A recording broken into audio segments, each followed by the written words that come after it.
Welcome back to the Mattioli Arena here in Leicester. It's day one of Group 3 of the BetVictor Championship League Snooker Invitational version.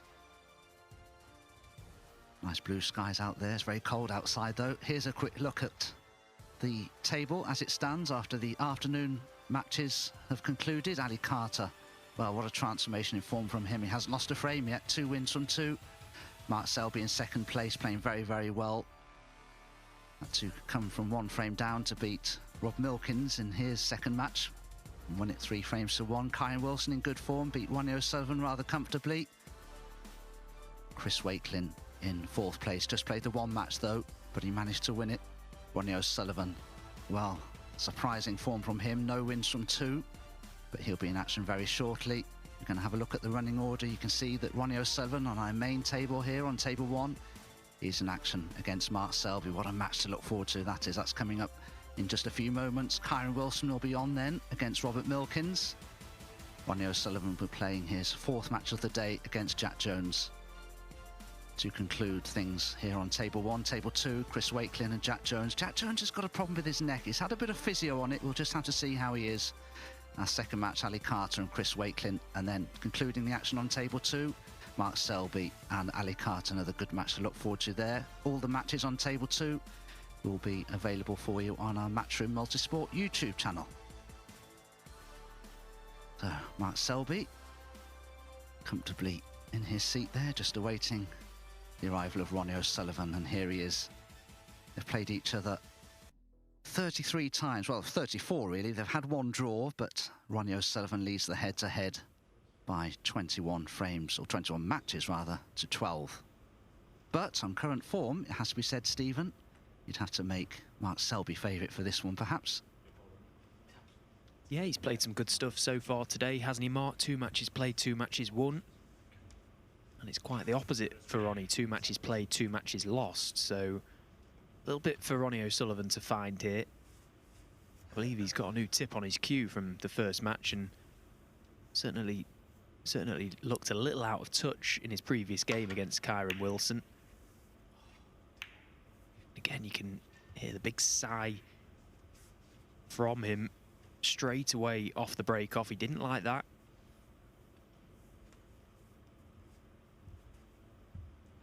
Mark Selby, though, so impressive in his opening match of the day against Kyron Wilson. 2 centuries in that game as well.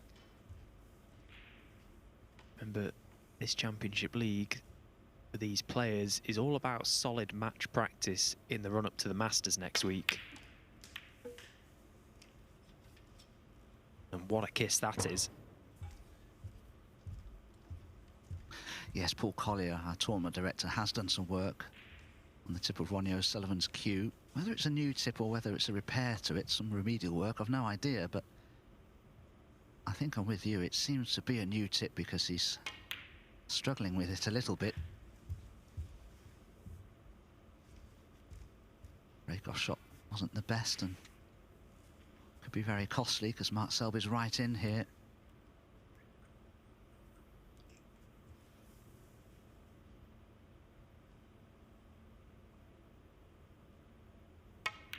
I've said before that hasn't been the best season so far for Ronnie. He's missed a few tournaments, but he's 18th on the 1 season points. Mark Selby 12th.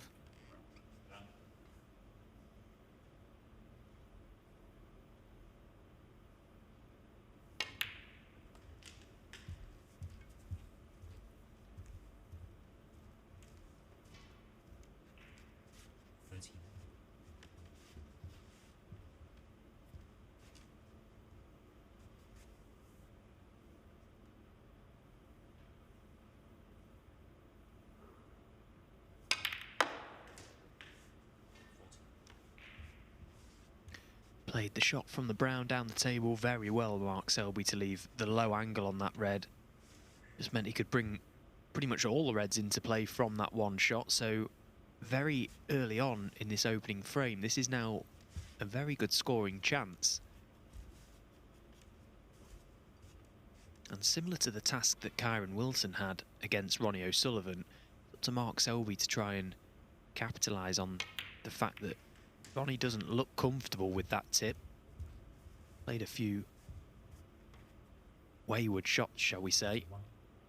And it's up to Mark to try and keep him in his seat for as long as possible.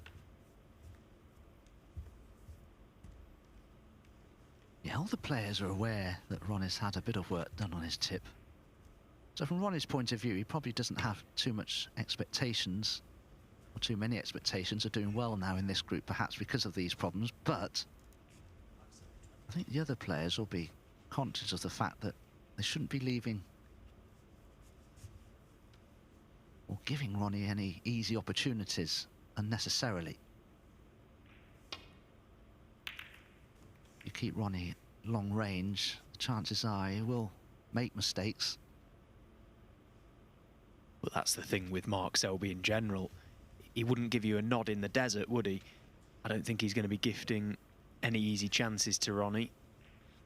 He plays the same type of snooker regardless of the format, regardless of the event. He's the ultimate winner.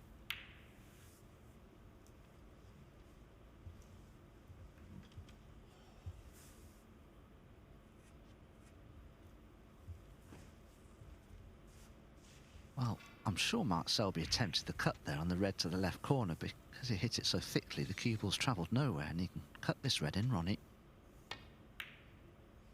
Oh dear, big misjudgment. Probably played it with side spin and it's just thrown the cue ball into the red, and he's hit it so thickly he's gone in off.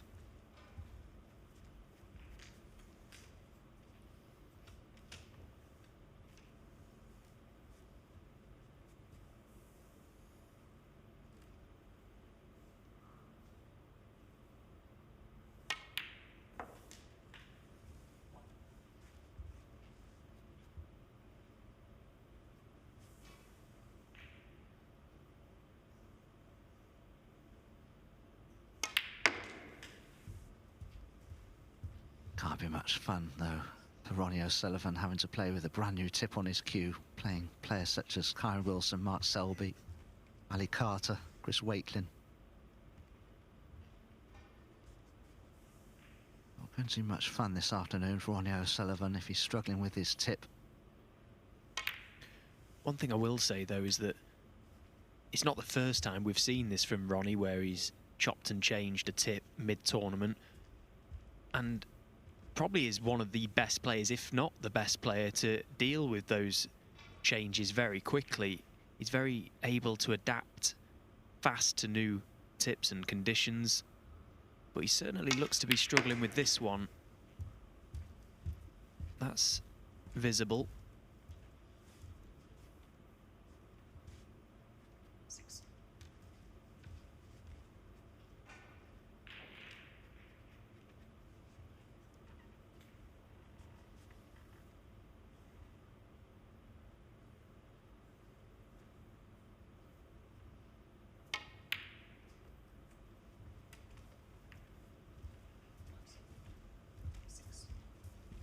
Well, it was a great yellow from Mark. Struck it too well, really. Wasn't able to follow it up with that red to middle. Once again, he's left a half chance for Ronnie, but not the sort of red you want to have to pot to get yourself in when you're struggling with your tip. Pressure on it. Reds are everywhere.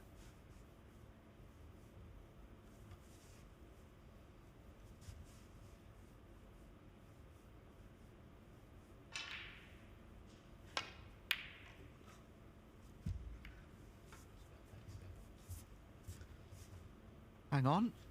Oh, I thought that red had gone in. Goodness me. That could have made a big difference to this frame, but it shouldn't do now. Well, that shot there from Ronnie is just a classic when you're using a tip that you're not used to or you don't like. Played that with a touch of side, naturally cutting the red to the right, so you would tend to play with a trace of left on that type of shot, and it's just thrown so thick. So much so that he's pretty much hit the red full ball.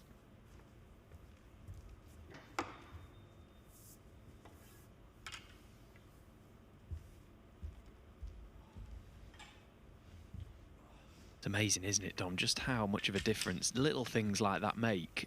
It's hard to really explain unless you've tried it or played the game.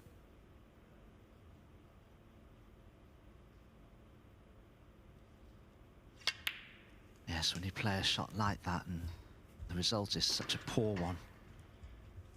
And it's because you're just not used to the tip, and maybe you don't like the tip that's on your cue. That's even worse. But can you imagine just how much confidence you will lose in your game when you can miss a pot by that far? Because perhaps the tip that's been put on your cue is not one that you like.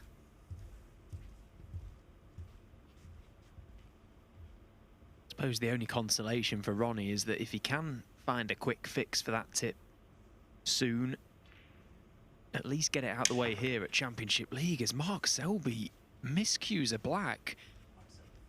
Well, it's all happening. Ah, it's full of variety, this first frame, that's for sure. But look at the position of the reds. There's a great chance of Ronnie here. And he does need to start scoring just a few. If he can make a 50 break from here, just take all these open reds with colours and make a decent break and restore some lost confidence, I'm certain.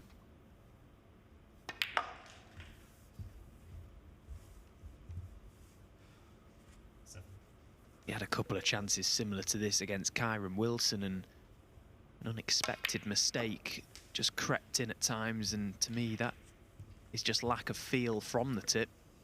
So we'll see how he goes on here.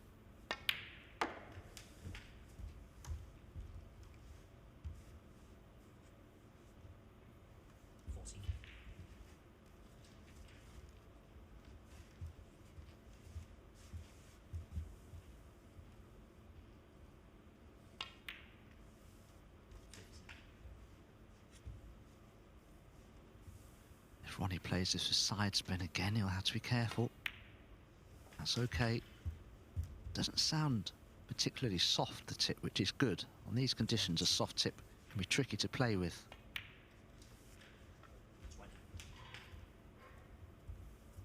And again, that shot there, he wanted to be further down the table with the cue ball.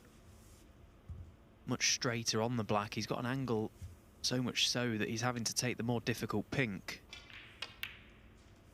Yeah, it's a good pot considering. 29.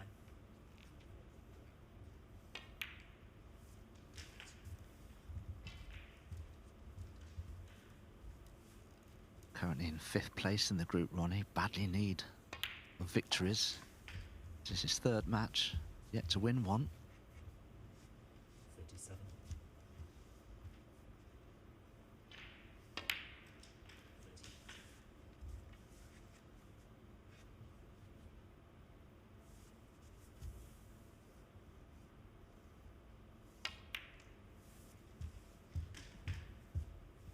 I'm just wondering, with the blue near the corner pocket, is it worth trying to bring that awkward red into play from this one? No. Played for the yellow. I think the way these pockets are playing and the fact that he's perfectly on the yellow, he'll stun him behind this red. It shouldn't be a difficult pot if he gets in behind it nicely. And that's pretty good. 47.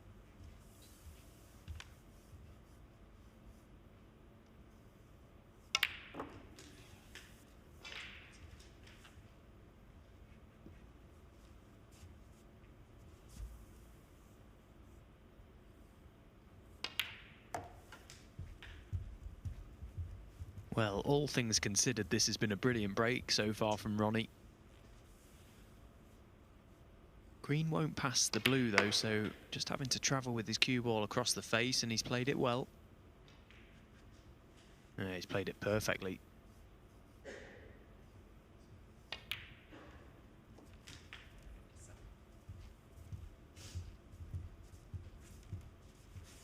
So the miscue from Mark proved to be very costly.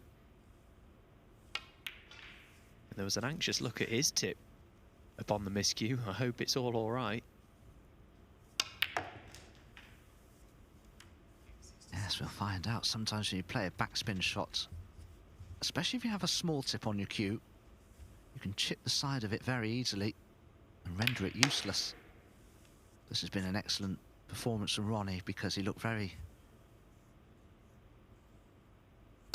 out of form at the beginning of the frame. He was like this against Chris Wakelin, and in 15 minutes it was 2-all. So Good performance in the end from Ronnie O'Sullivan. Mark Selby miscuing. He's having a look at his tip. But anyway, he's got about 2 minutes before he has to play the next shot. Ronnie O'Sullivan takes the first frame to lead 1-0.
Welcome back. It's one frame all here in our first match of the afternoon stroke evening session. Ronnie O'Sullivan to break. Of day one of Group 3 of the BetVictor Championship League Snooker. Best of 5. All matches played here at the Championship League are a best of 5 in the Invitational version. Very important match this for Ronnie O'Sullivan. He's played 2 matches and lost them both. Mark Selby, contrastingly, has won both of his matches, so this match is more important, you feel, for O'Sullivan than it is for Selby.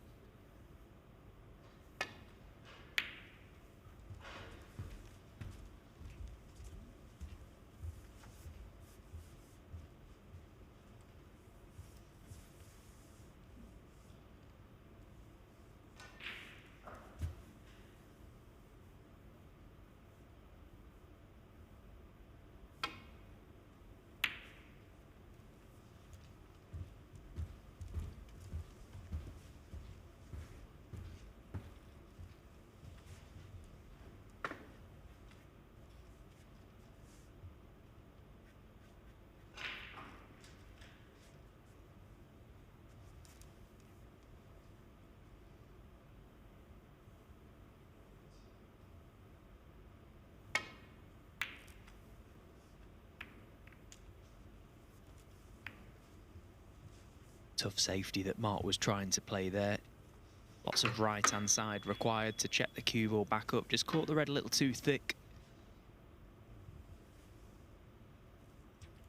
So Ronnie has reds available, but all of quite difficult using the rest. Work to be done with the cue ball too.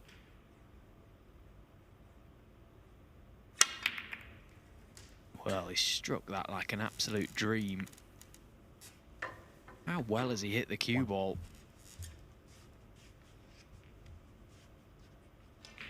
Yeah, I'm trying to work out, Stephen, whether I feel that Ronnie will keep this tip on for the Masters, and well, there are encouraging signs, I think.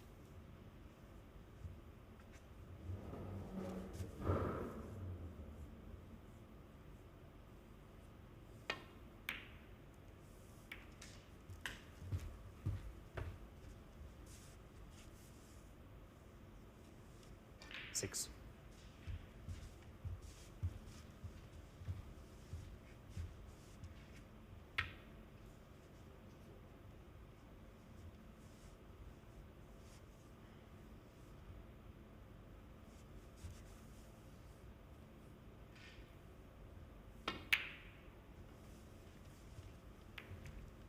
Ronnie O'Sullivan, 6. I'm very fortunate myself, Dom, and I don't know about you. I never really change my tip all that often. I'm very lucky to have a very good cue maker very close by to where I live, and he knows exactly how I like the tip.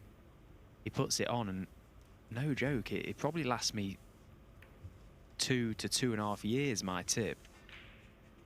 I remember as a junior using the Elk Masters, I was chopping and changing all the time, and it used to take me days to get used to tips, and very grateful now that I found a consistent one. As soon as it goes on, it plays as if it's already bedded in. And it's as if I haven't even changed the tip. Yeah, I've spoken to a lot of players about the town chalk that most players use these days, and the general consensus amongst the players that tips are lasting longer with it as well. I've had the tip on my cue now well over a year, and it still hasn't firmed up really. It's still fairly on the soft side.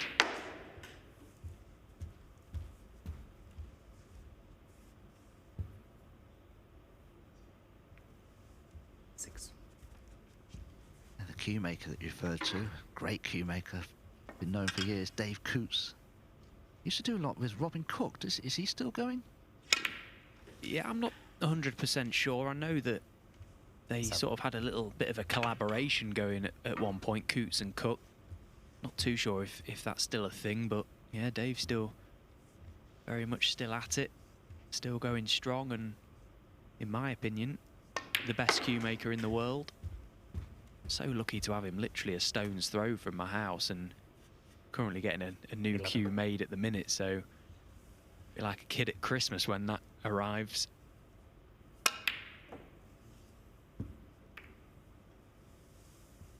Sullivan 11.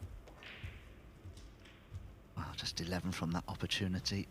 Yeah, I met Dave Coots and Robin Cook in Shanghai many years ago. They're lovely people. I know them quite well. Well, I didn't know Dave at the time. I hadn't really met him, but of course he's so well known as a cue maker, as is or was Robin Cook, if he's still going.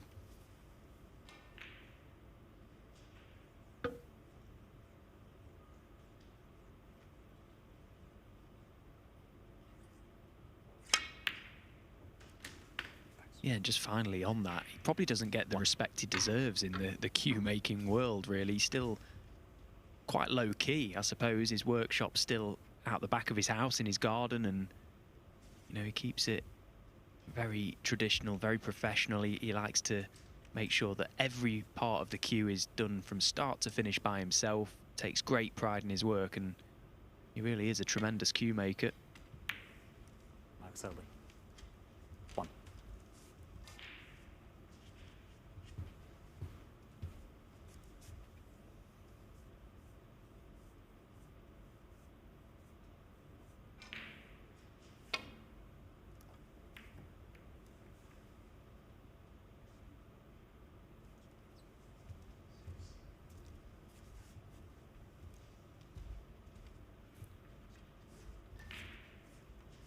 You may have noticed that when Ron is amongst the balls, he looks very dangerous still, but from long range, he looks particularly fallible.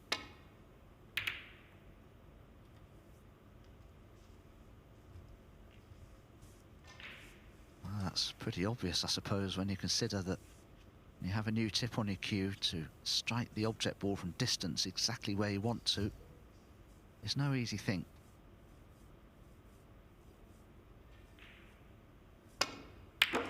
Oh, superb pot. 1.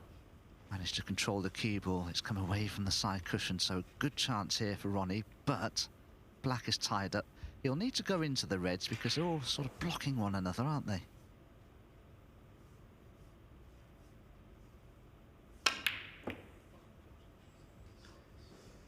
Foul. Ron Sullivan 1. Mark Selby 4.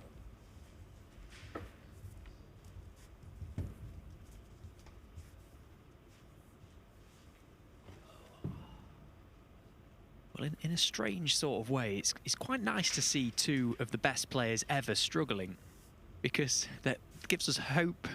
It gives us all hope, I suppose. They are human. It gives you hope, Stephen. I'm retiring in a few months. I don't care how they play now.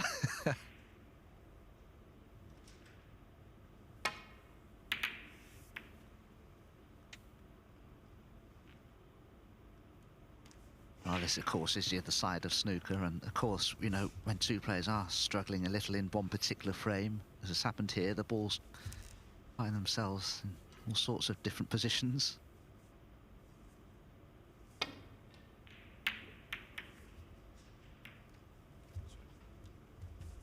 Ronnie apologising there. He's very fortunate to get away with that.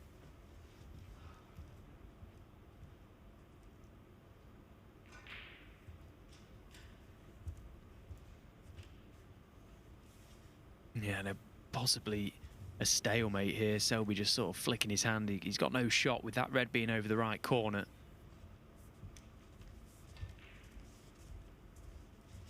Ronnie, never the sort of player to play for a re-rack, so he'll look for a way out to try and resolve this stalemate, but difficult to find one.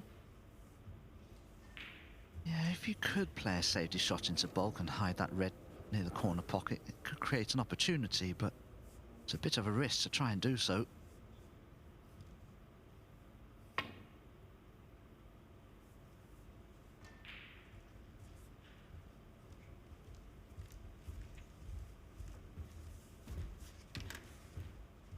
Problem is, Stephen, is that too good a shot? Would Mark Selby consider coming off the side cushion here to pop that red?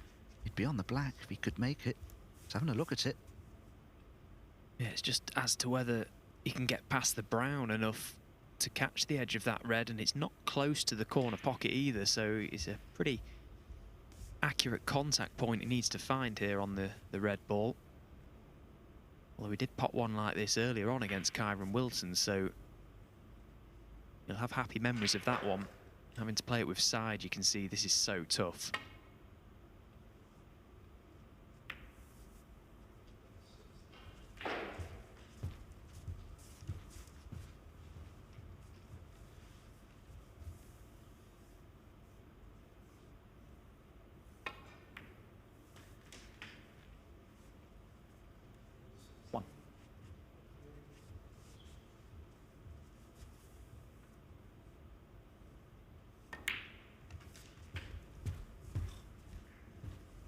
See, there you go. That's a shot that Ronnie 6. would never make a mistake with. He hasn't run through enough there. He's stretching here.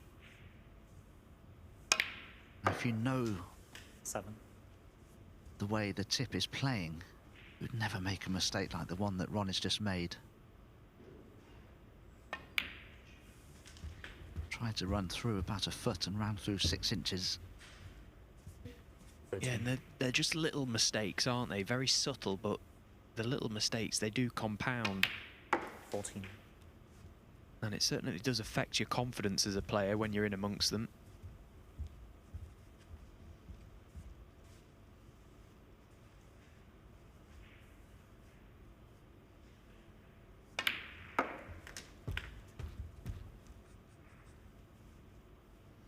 Just one more word on Ronnie's tip. Judging from the mistakes that he's making, the tip just needs to firm up a little. If it was a little firmer than it is, I think he'd be able to control shots with side spin so much better, and he wouldn't make the mistakes that he's making. 28. But in spite of all of that, he has 29. a chance here to take a 2-1 lead.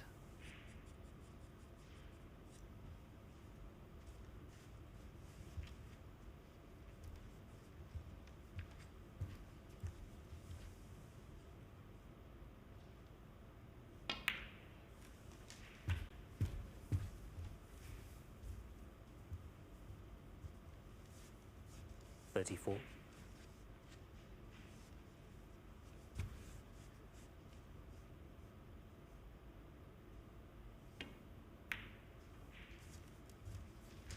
35. And it feels like a really big frame, this. Okay, it puts either player one away from victory, but just the manner in which it would have been won, both players with a number of chances, a lot of mistakes. 42.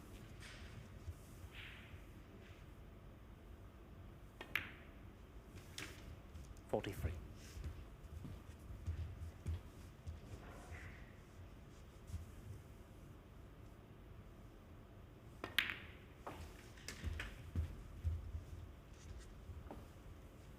50.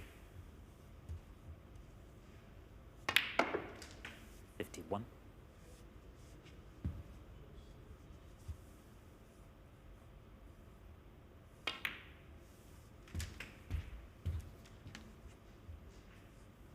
58. 59.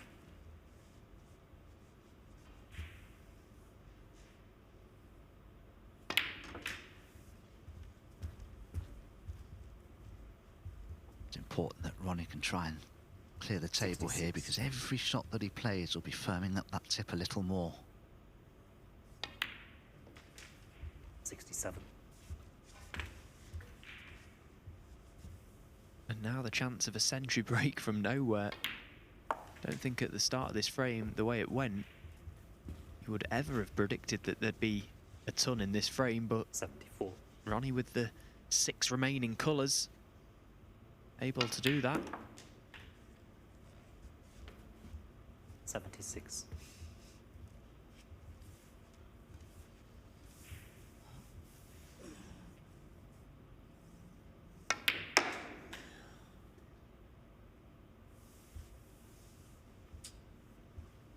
79.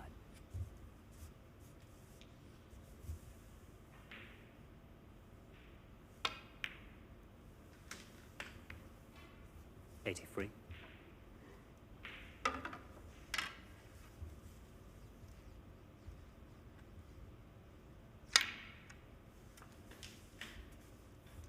88. Struck through the cue ball beautifully there.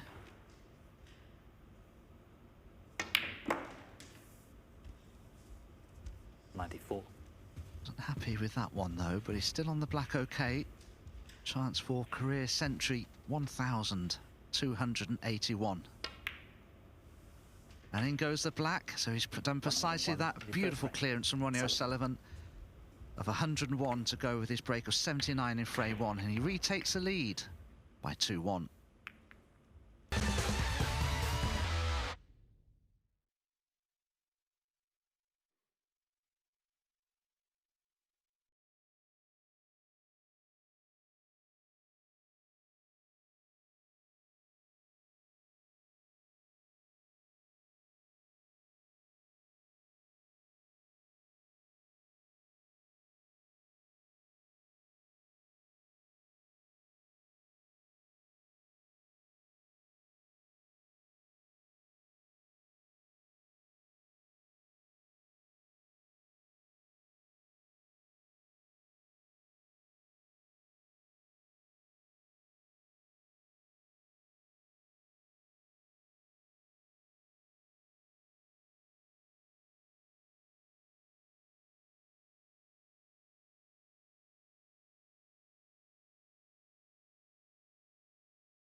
Ronnie O'Sullivan has just left the auditorium briefly. He's taken a 2-1 lead in a vital match for him. He's just re-entered the arena. The fourth frame. But it's Mark Selby who will be breaking off for frame number 4, 2-1 behind. So work to do to keep his perfect record intact.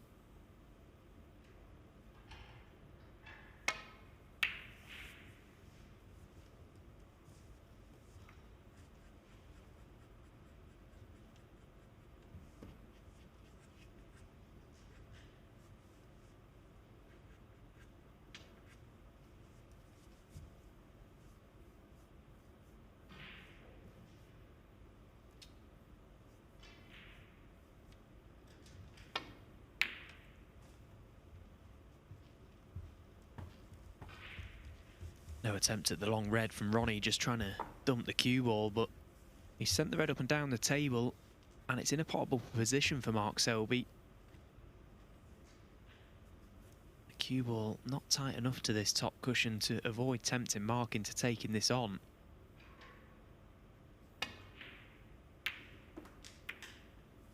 Yeah, and he's potted it nicely, and he's had a favourable cannon to the brown. He's landed absolutely plumb to go into them. There is a slight gap between the pink and the pack, so he'll want to hit this pink as full as possible.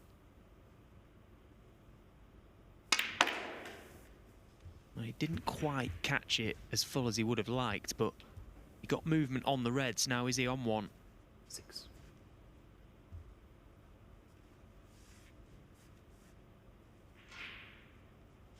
Well, there's your answer.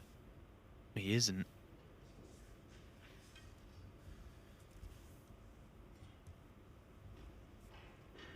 That's where hitting the pink full on makes such a difference. You just get that little bit more movement to the pack.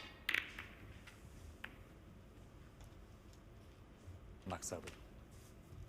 6.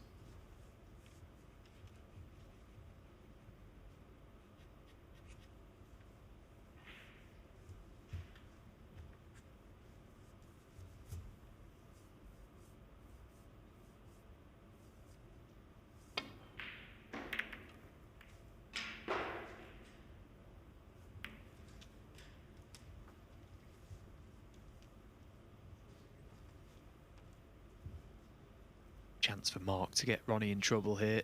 He just pointed with his cue where he'd like the cue ball to end up, somewhere over the left side of the table.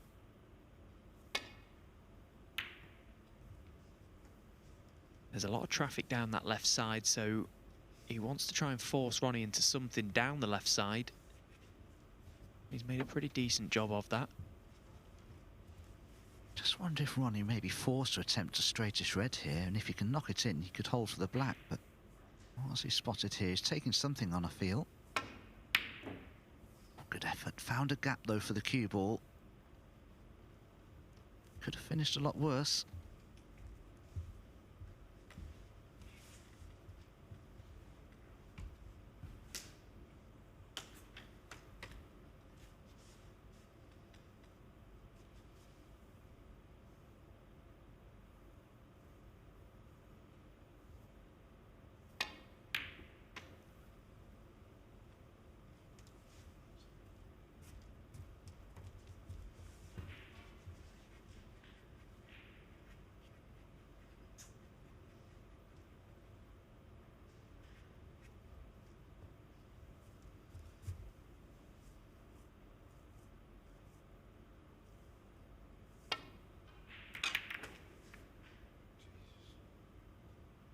Well, that one was a complete miss hit from Ronnie.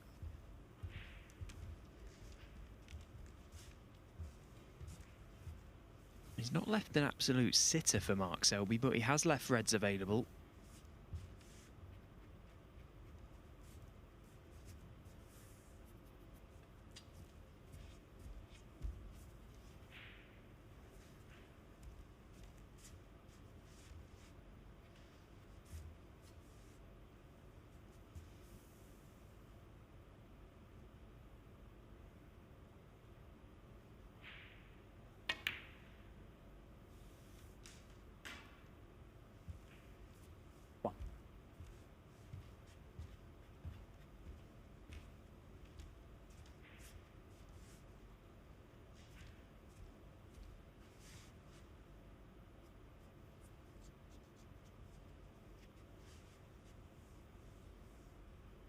Just looking at the black, it may well pot into the right corner.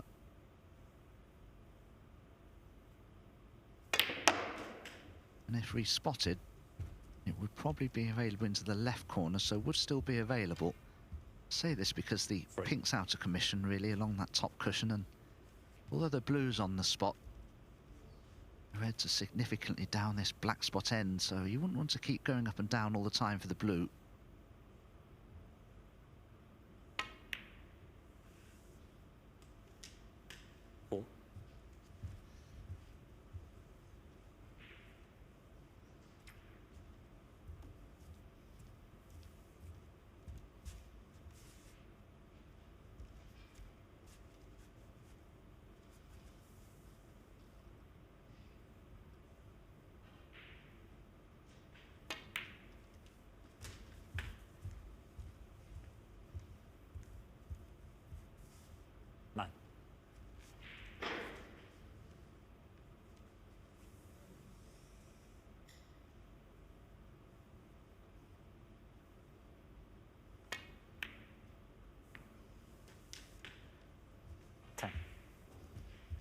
Yeah, nicely played. Delicate little shot that from Mark, and held up for the black, which, as you said, Dom, will pass to this right corner pocket.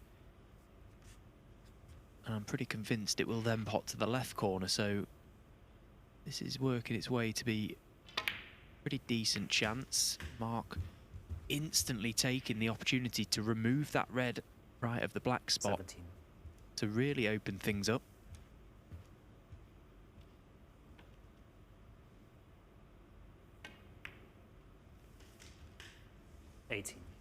Mark looking to take us the distance in this match.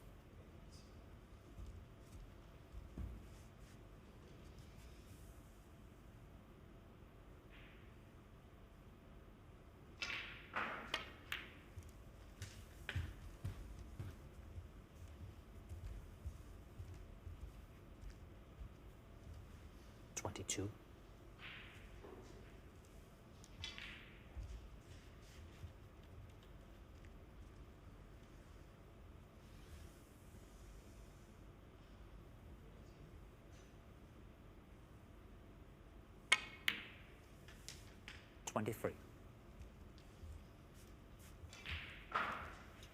Oh, he's got a nice angle on this black to go into that little cluster of 5 above it. He'd like to play it in such a way that he could guarantee he leaves himself on another red, so may not choose to play that shot here. Yeah, just left a little bit to chance. 30. Happy to just chip away at the loose reds that are available.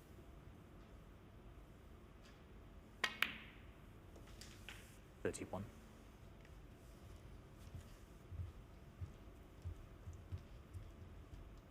Yeah, it's a pity for Mark Selby, really. The 2 reds to the left of the black. They're not a plant, but they're covering one another.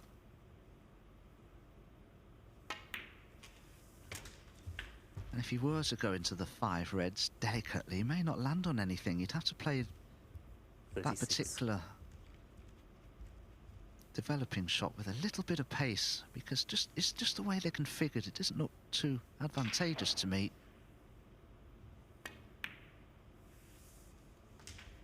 37. He's left an angle on the black to take the cue ball into them. What he doesn't want to do here is to catch one of the reds full ball. If he can find the junction of 2 of the reds. Now, you may decide instead, in fact, it looks as though he's playing the cannon the other red. And that's what he's played. He's played that really nicely. That's a much better shot to play, because now, if he wishes, 44. he could leave an angle on the black to go into those 5 reds, as Stephen suggested, and he's guaranteed to be on this loose red. 45. Yeah, it was clever play from Mark. He had to play that little cannon there.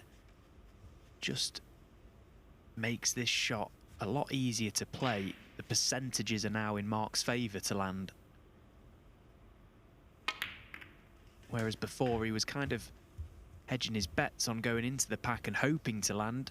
That way he could play it as a free shot knowing he was going to land. Never misses a trick, Mark Selby.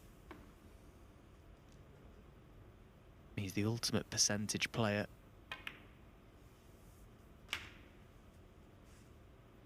53.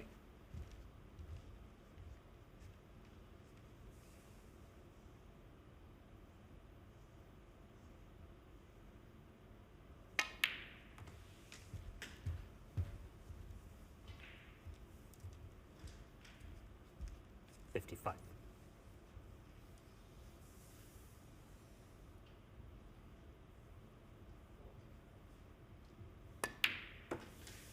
56. He's worked these really well. It wasn't a straightforward visit when he came to the table, but already numerically over the line in this frame, looking to possibly respond to Ronnie's century with a ton of his own.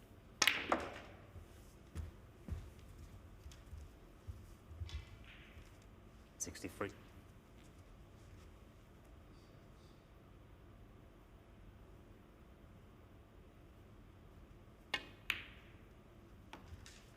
64.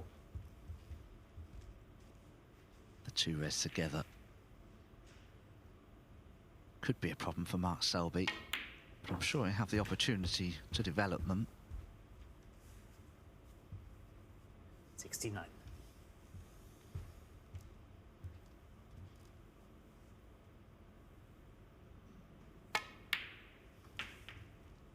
70.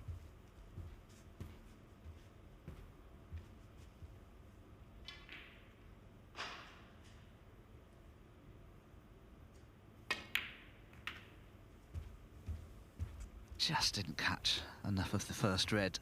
77. So, had to be a double, the length of the table perhaps into the yellow pocket.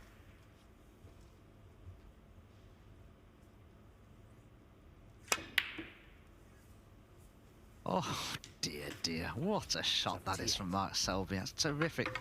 Even he's got a smile on his face with that one.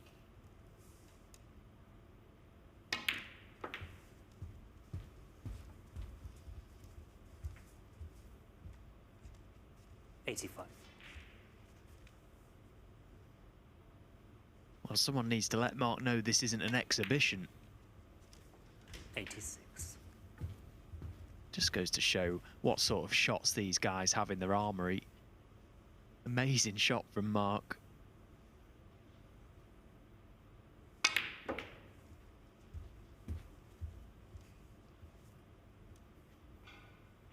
$93.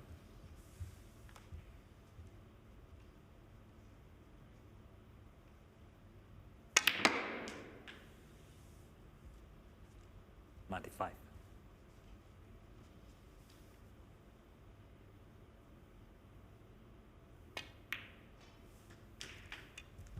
98.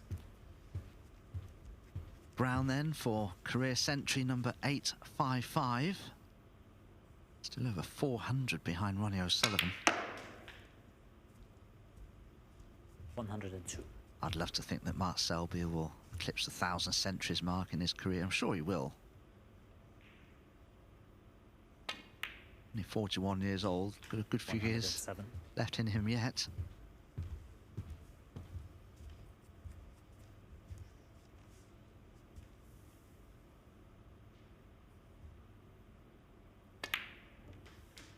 $113.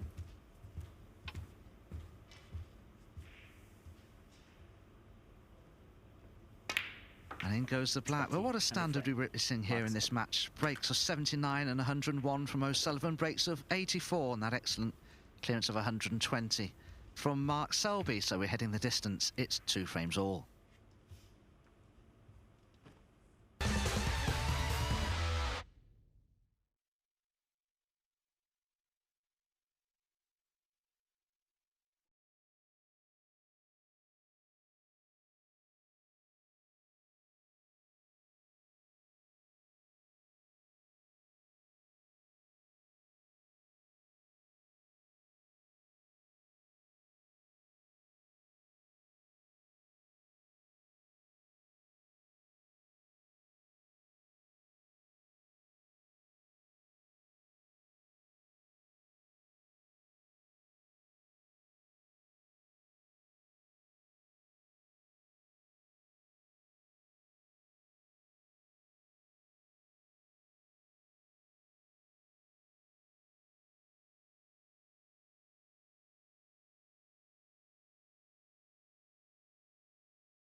Welcome back. It's a deciding frame between Ronnie O'Sullivan and Mark Selby, two legends Ronnie O'Sullivan to break. of this game of snooker. 11 world titles between them. That's incredible. Ronnie O'Sullivan breaking off left-handedly, as he always does these days.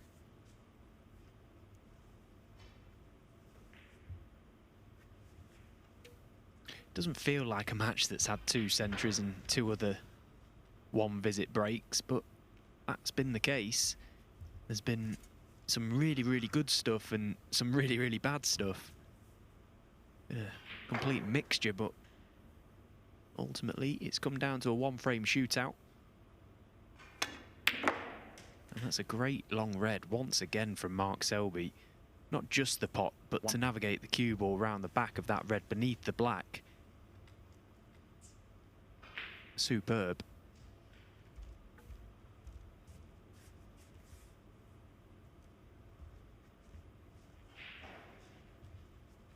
Choosing to play the yellow here because he has more control of the cue ball from the yellow, even though it's travelling further.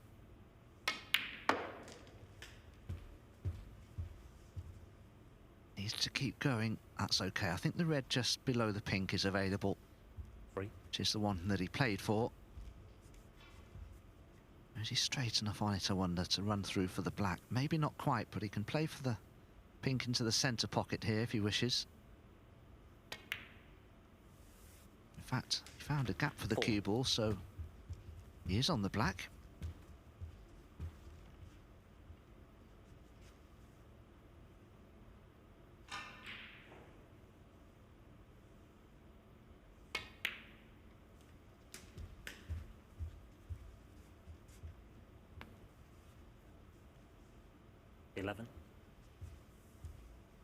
So I'd probably like to pot this red, then the black, and then the red directly above the black.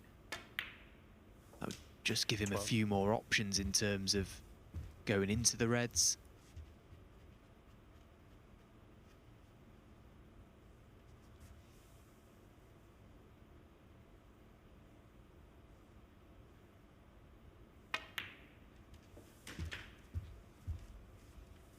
Yeah, he can remove that red here.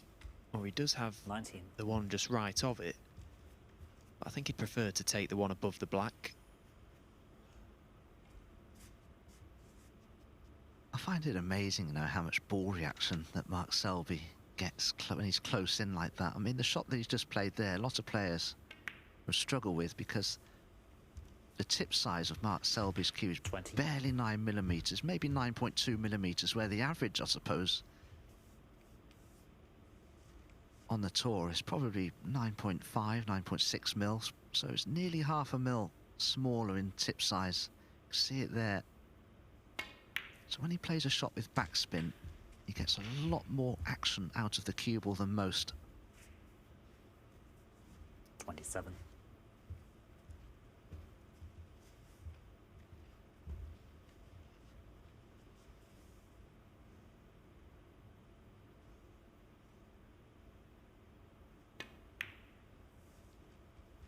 $28.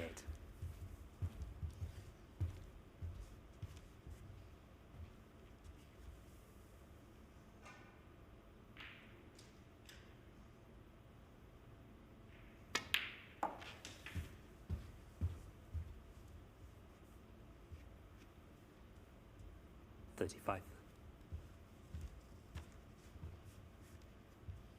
In any deciding frame, you just want some opportunities, and if you make a mess of it, you can't really blame anybody but yourself. You've had that opportunity, but I know Sullivan may not get 36. one.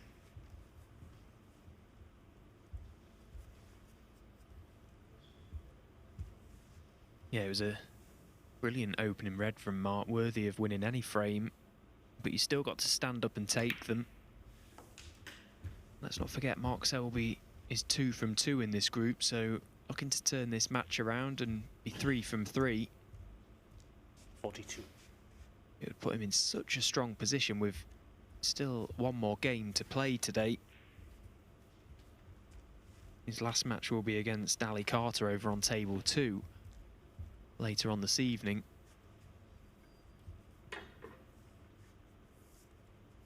course, that's a big game in itself because Mark will play Ali Carter at the Masters next week, so that could be a very intriguing affair. Chance to plant a seed of doubt in their opponent ahead of that meeting at Alexandra Palace. 43. Yeah, so what a match to kick off the Masters. Defending champion Ronnie O'Sullivan will be taking on John Higgins, no less. Yeah, it just doesn't get any bigger than that, does it? What an occasion that will be.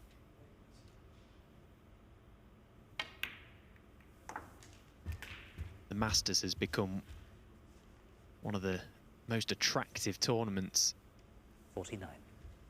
on the calendar, no doubt about it. Now they've done that event up now, looks brilliant. Of course, the prize money's been significantly increased this season as well.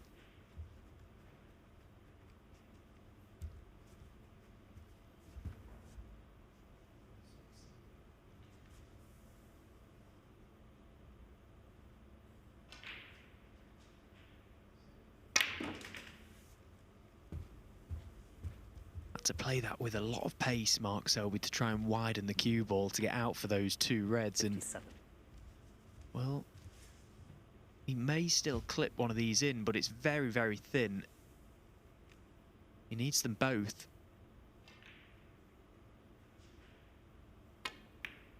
Well, it was too thin to the right corner.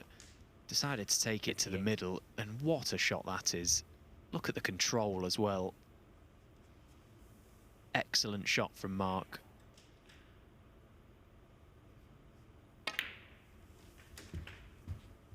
And now this routine red. And 65. a colour to follow for the match.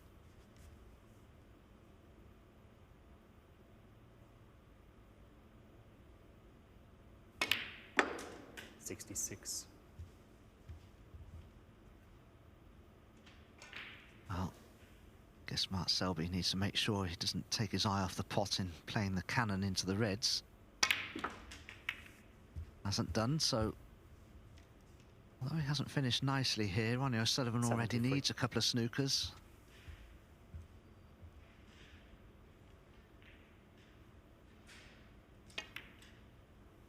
Is it in?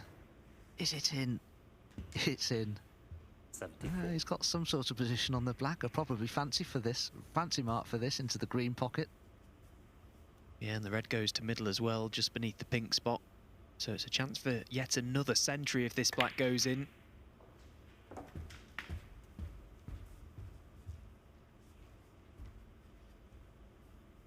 $81.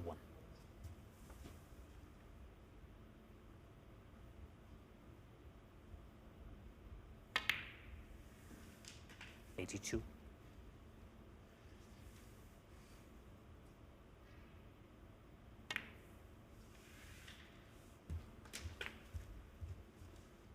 Played with top spin and check side on the 89. cue ball to cannon the pink. Chance of 140 here.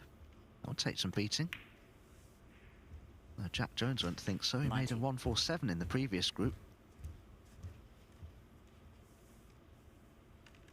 If you'd have shown me a few of the shots played in the third frame of this match, there is no way that I would have believed you that there could potentially be 3 century breaks.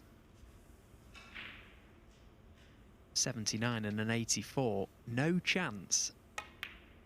But that is 98. what's going to happen if Mark Selby can pop this black.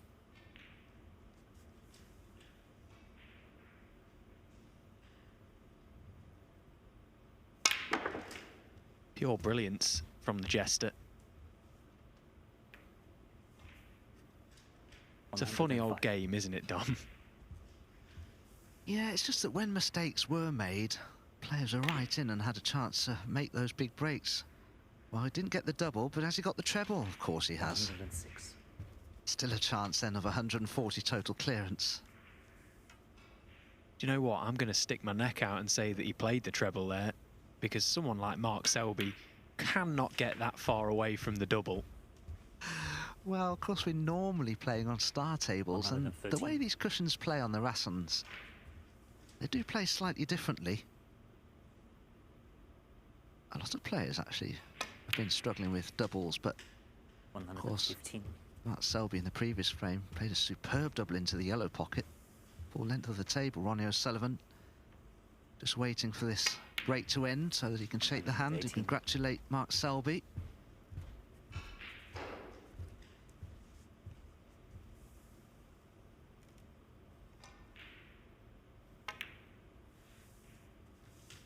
$122.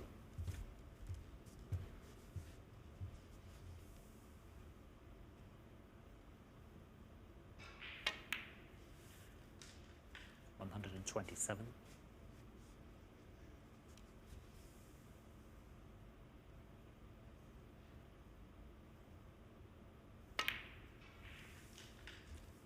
$133.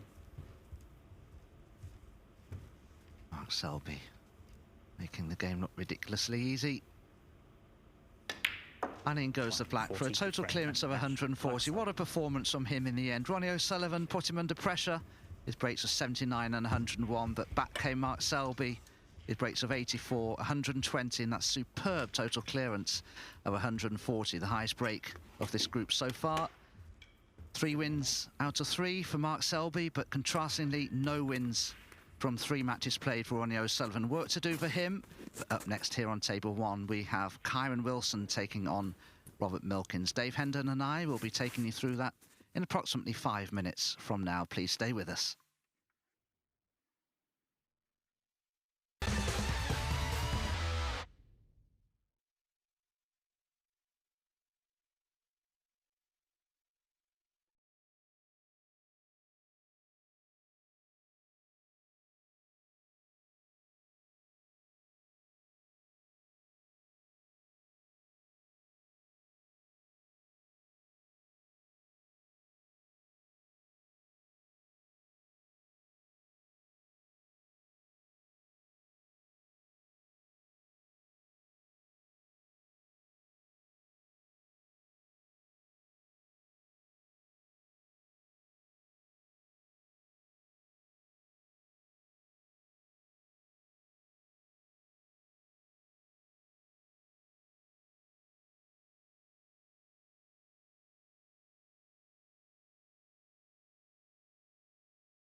Our next match on table 1, Karen Wilson, Robert Milkins, but this is table 2 live, and Jack Jones with a chance to get the match win against Chris Wakelin. He's 2-1 up, trailing in the frame, but at the table here, and got to say it's a pretty good chance.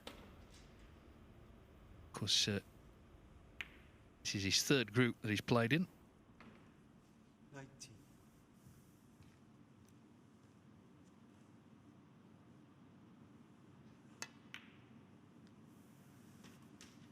20. He scored heavily in this event as well, and has already in this match had another century.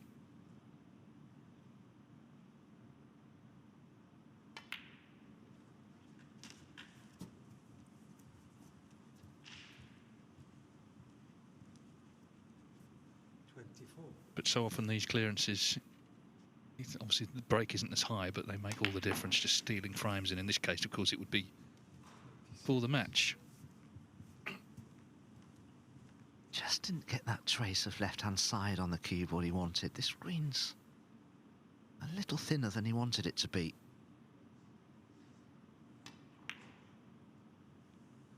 Yeah, and it's made a difference, a massive difference. He's missed the green and has probably missed the boat in this frame.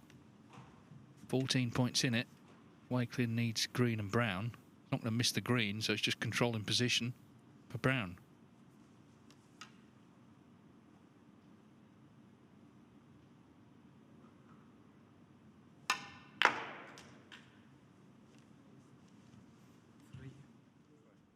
So, back to table 1. Karen Wilson against Robert Milkins.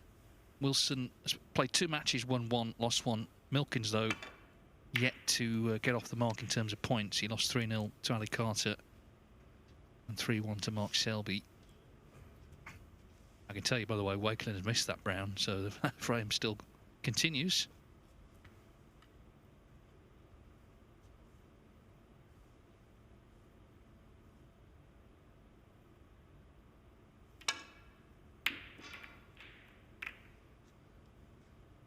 Just on Jack Jones, he's made 10 centuries now in the Championship League. Of course, he's played more matches than anyone because he's been in both finals. So, played 16 matches in the first 2 groups, and this is his 18th match in, what, 5 days. So he's certainly razor sharp, even though I know he's had a slight issue with his neck. The Milkman, meantime, knocks that one in. He entertained us over dinner with a few stories, didn't he? Great company, Robert.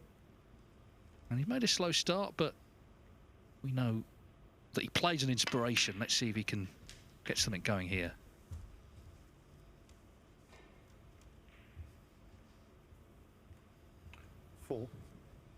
Very watchable player, Rob Milkins. He can play absolutely brilliantly at times, and a minute later he can be really struggling. You never quite know what to expect from Rob. He's a very, very gifted player, there's no doubt of that. Terrific potter, and he certainly does perturb a lot of the top players because you never quite know. He's going to pull out an incredible pot and make a frame-winning break.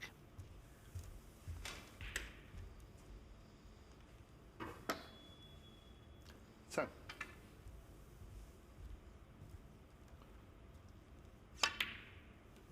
11.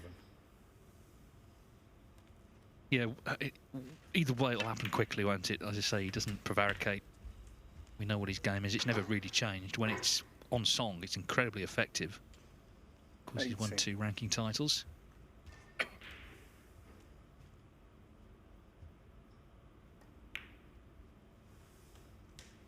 90. The overall head-to-head here is 6-2 Wilson.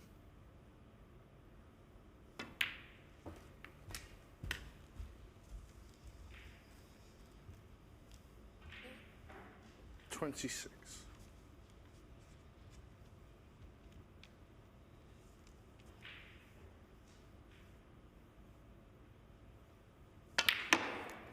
27.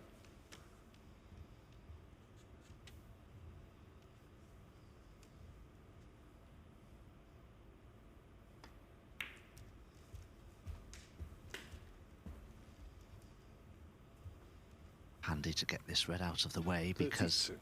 it means then that you could play for the blue into the left centre if need be.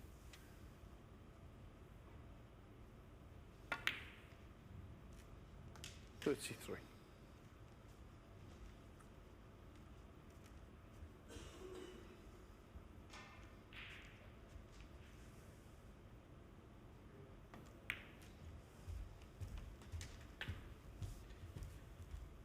It is 2-2, Wakelin and Jones, so Jack 38. Jones had the chance but missed that green, and the deciding frame is required.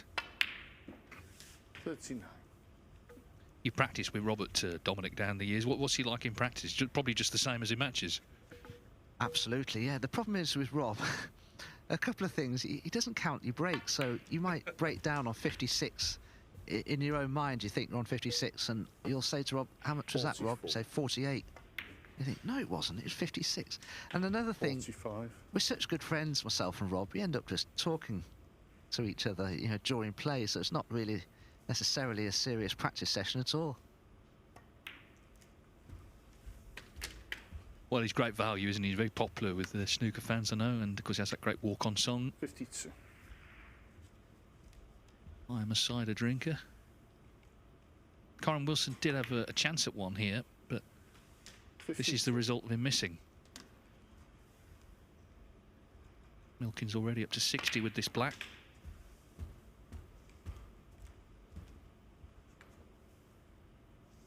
$60. So a red and a black, and looking like 1-0. 61. We've seen some scoring today, haven't we? I mean, obviously Selby, what, he's had 4 centuries, Mark Selby.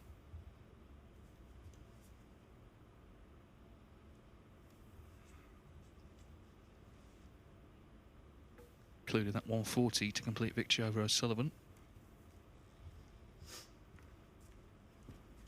Yeah, all Ronnie did in that deciding frame was to break off a great long red from Mark Selby, and he did the rest. Trying to work out if Rob Milkins can make more here. I don't think he can. No, not quite, but that was frame ball. He would like another red, of course. 68.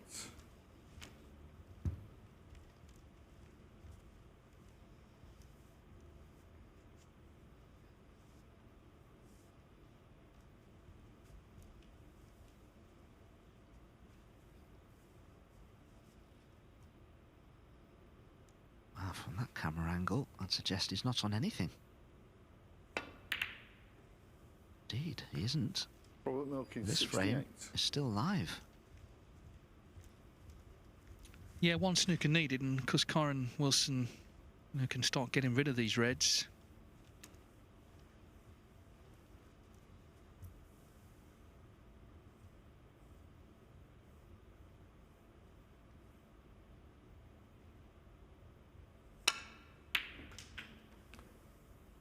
Well, Well, that's no good. He needs a big colour.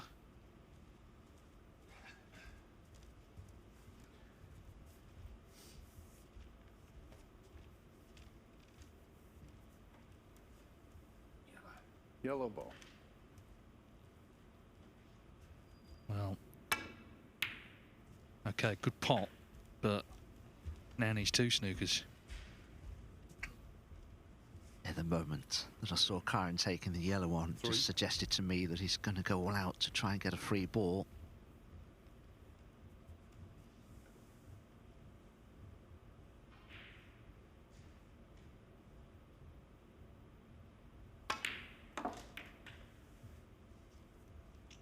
Four.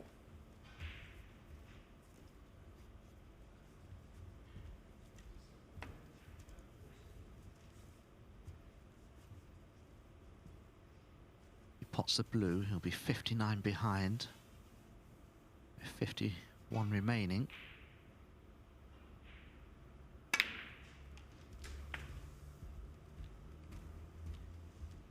Thought he was in a little bit of a deeper predicament than that, but this frame is still winnable. 9.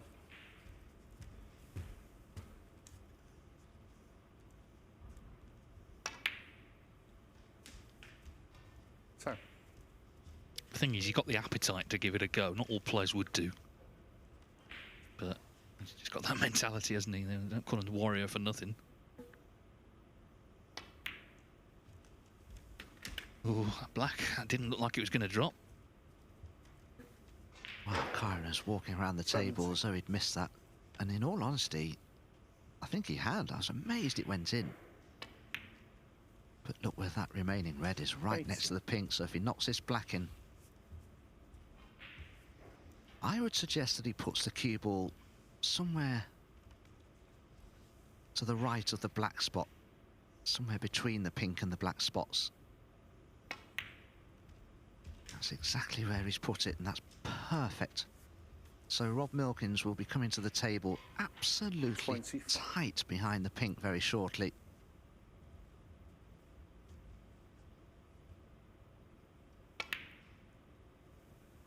Karen Wilson, 25.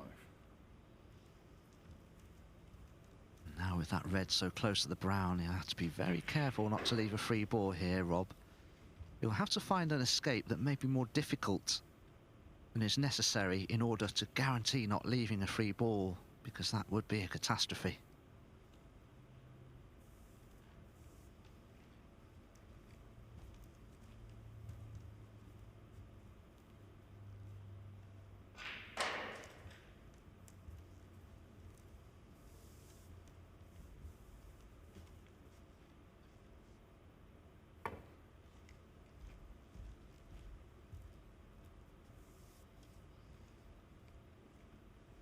Foul. Karen Wilson, Interesting. I mean, Rob could probably see about an eighth of that red coming across in that direction. Now, of course, I'm sure he's tried to make contact with the red, but just because you don't want to leave a free ball, you mustn't ever think that it can't be a foul and a miss. It can be. If the referee feels that you've made no attempt to escape from a snooker, he can still call a miss.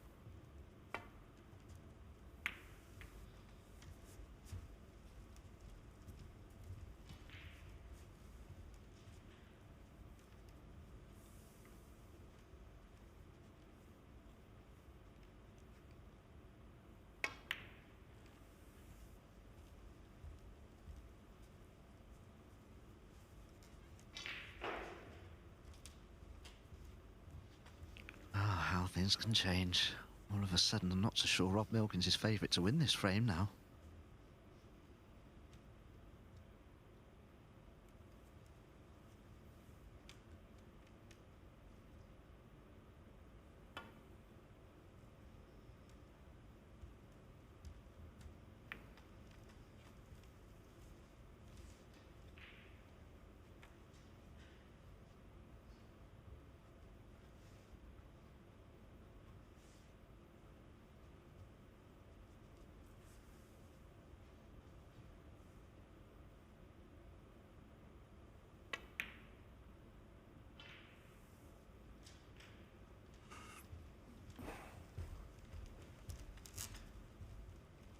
Be a problem for Rob Milkins. The yellow could be right in the path.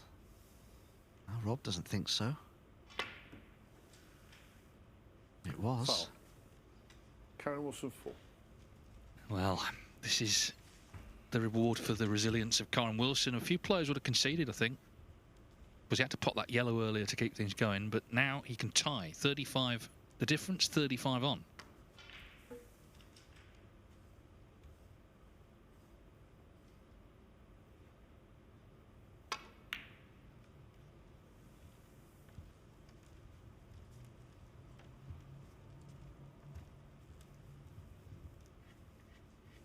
I think Rob must keep the red at the bulk end of the table, because Kyron, if he does get the chance, would need the black from the red. So that's why Rob played the shot that he did. Now he's left the red on potentially, but has he got cover?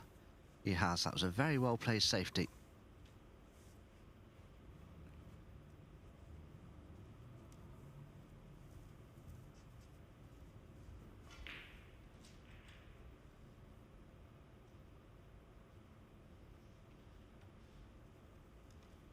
Yeah, these two players, and I know you're part of it as well, Dom, when you, as part of Paul Mount's stable, would have benefited from a few words of wisdom from Terry Griffiths, who was a coach and, of course, just a legend of the game.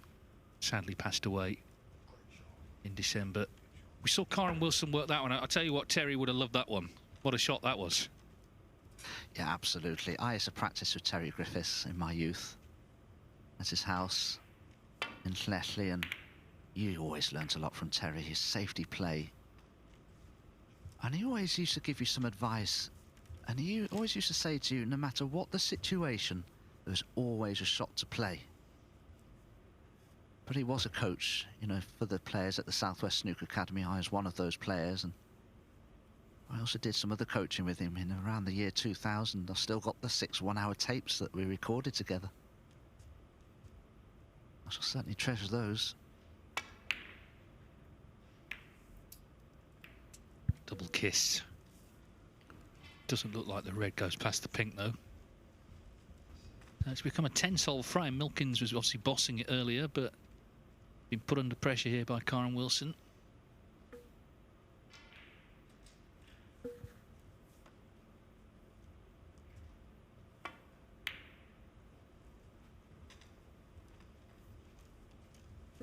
Remember, Ronnie O'Sullivan will play the last match on this table against Jack Jones, who's still 2 each with Chris Wakelin.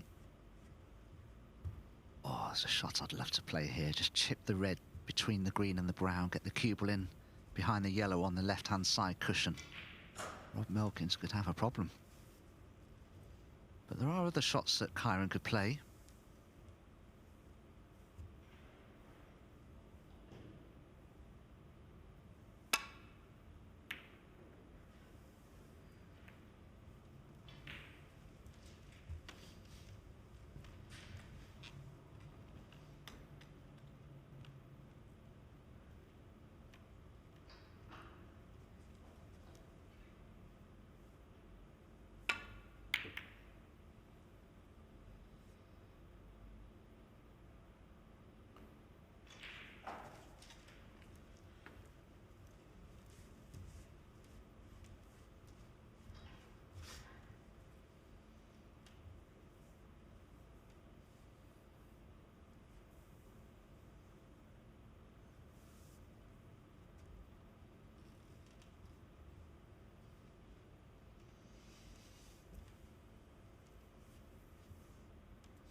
Good effort from Rob to snooker Kyren, but I think this red will cut in and position to the black could be automatic.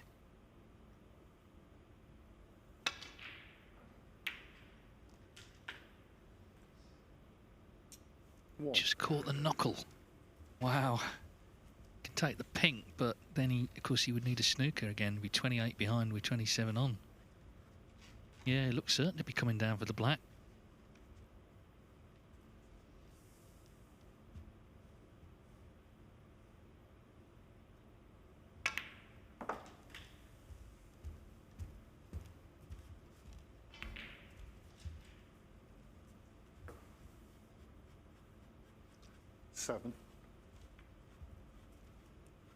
Well, Kyren could risk doubling the yellow across towards green and brown here, get the cue ball possibly even behind the blue on the diagonal near this left-hand side cushion. Again, there are other shots that Kyren could play, but that would be one of the easiest, considering potting the yellow. No, he's trying to get the cue ball in behind the green and the brown. This is looking good. Oh, not quite. Kyren Good Wilson's effort, but oh, how's this for cueing? This is really awkward.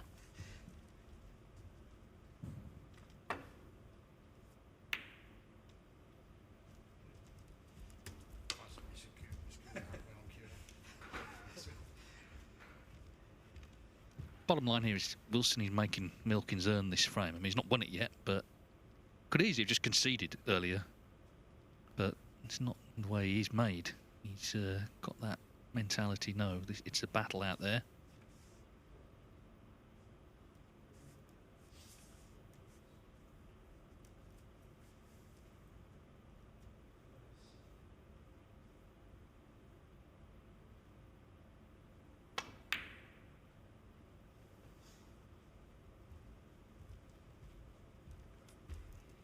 Well, it's a good effort that, but didn't quite get the snooker behind the green.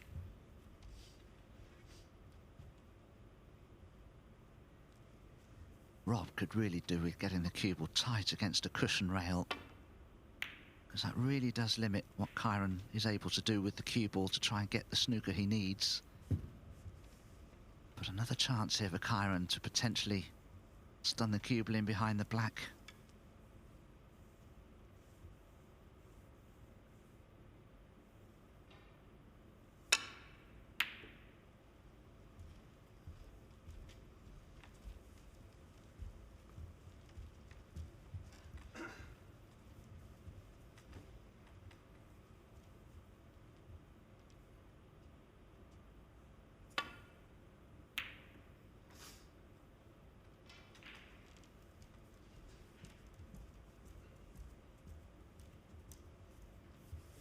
Jack Jones has beaten Chris Wakelin 3-2, so didn't quite make the clearance for 3-1, but 3-2.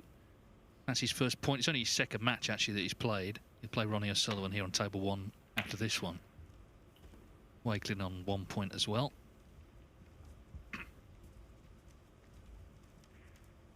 Next match there, Wakelin stays on to play Ali Carter.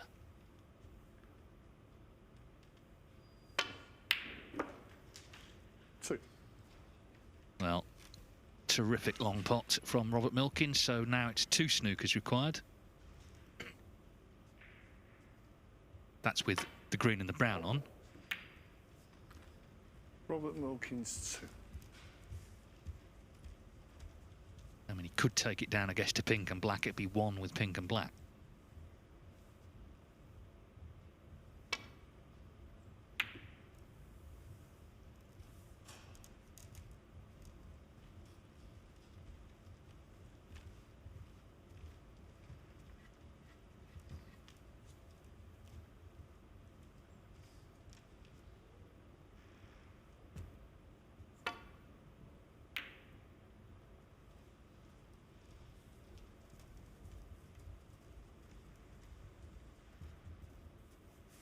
His colours, though, are in good positions to try and get the snookers that Kyron needs, but Rob is such a canny player. Such a clever player, Rob Milkins. I'm sure he'll make things as difficult as possible for Kyron to get the snookers that he needs.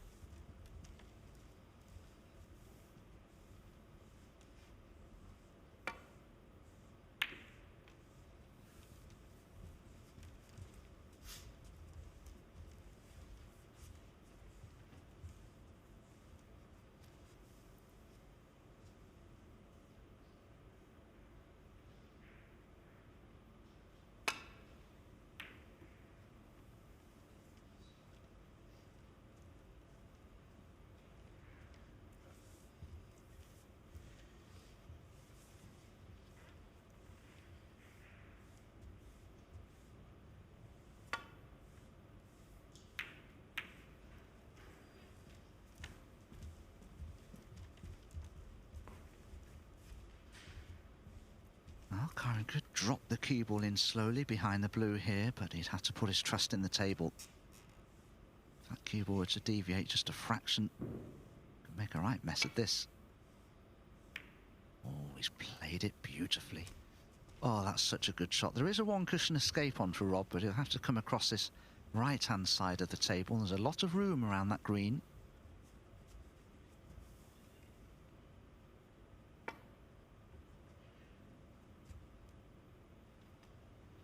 Foul. Karen Wilson 4. Well, that did just about everything except hit the green. That's just unfortunate from Rob. Missed it by a fraction. So 26 points the difference, just 1 snooker needed again now. Seems a long time since Milkins made that 68 break, doesn't it? Wilson just turning and turning and turning the screw.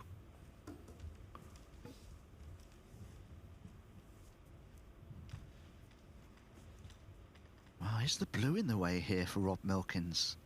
He'll have to go directly into the green perhaps here. No, he did play it off 2 cushions. Oh, he hasn't found the angle. Karen Wilson 4. Wow, this frame is now absolutely anybody's. What an interesting frame it's been. Yeah, I mean, he's twice had to get the snookers, Wilson. But right back in it. 22 behind, 25 on.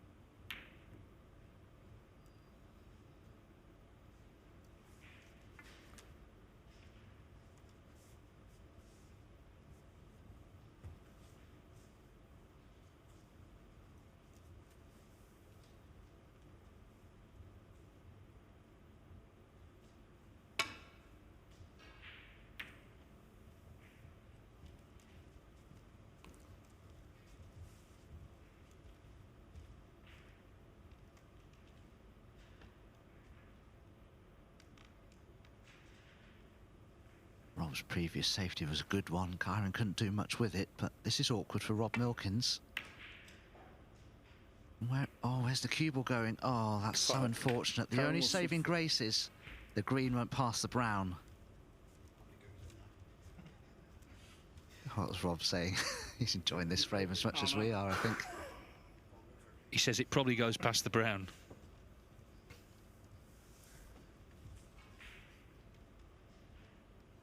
Can he pot this off the brown? Oh, Dave, I don't think so, but Kyron will have a better idea. He's right behind this. Really? Oh, it did go. Well, that's astonishing. It barely grazed the brown. You wouldn't believe it, would you? Well, what a steal this would be now. 9. But it's not for nothing he's world champion, is it? You know, that toughness. A lot of players would have conceded a couple of times in this frame. Not Kyron Wilson. He stuck to his task. 40. For all the centuries we've seen, this has actually been one of the best frames of the day. You know, Milkins made a really good break, but Wilson then got the bit between his teeth.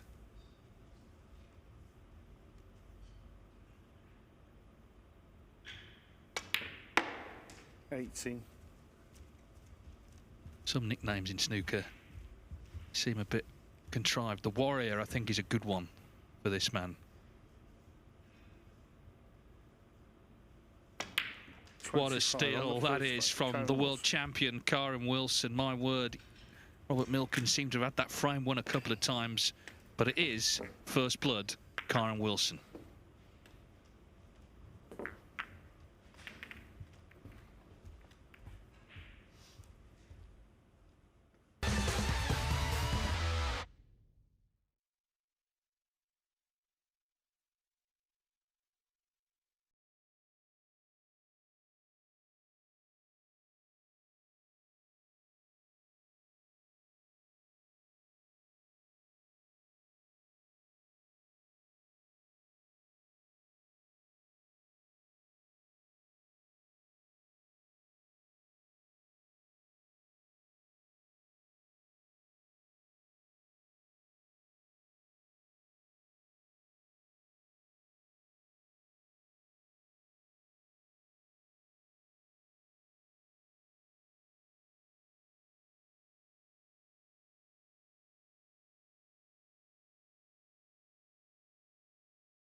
Well, what a frame to win. It was great entertainment. Maybe not so much for Milkins, but Wilson. The Oh, he's all second frame. smiles, isn't he, now? Karen Wilson to break.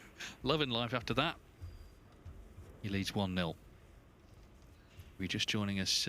He's won one of his 2 matches so far today. Lost a very high quality, high scoring match to Mark Selby, 3-1. There were 3 centuries actually in that. Selby had obviously 2 of them. But then he did beat Ronnie O'Sullivan 3-1.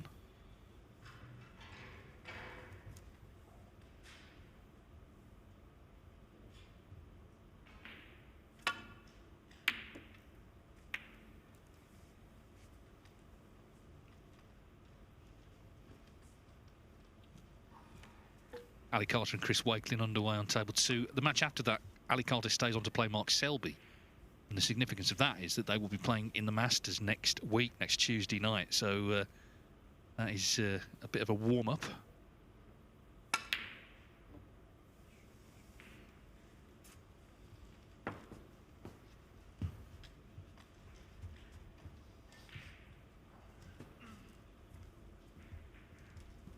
I think Rob Milkins can see enough of the red. Kyrnes has played into the green pocket. Well, maybe not. There is a cuttable red to the right centre, but it's very missable, this, especially if you play it very slowly to hold for pink or black.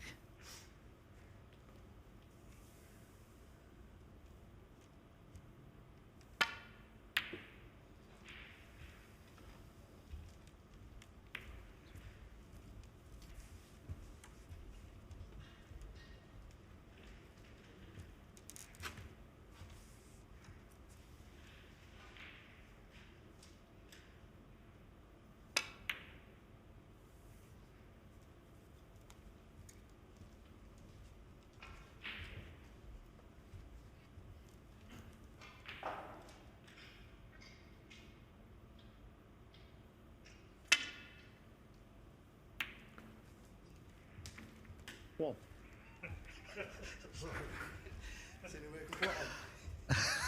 Oh dear me. Well, Rob Milkins has completely miscued that, floated the red in and was almost on the black. Well, it's great to see the smiles between the players. Blue ball.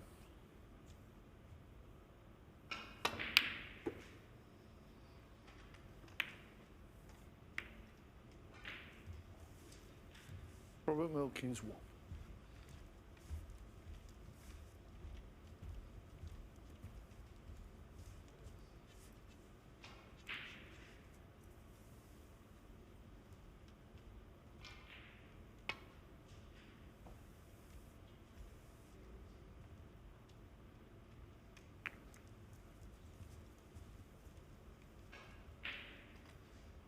Touching ball, huh? That one.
That's the type of shot that we normally expect to see played by Mark Williams, just that slow roll. But I think Rob believed the yellow would block the pocket, but it hasn't.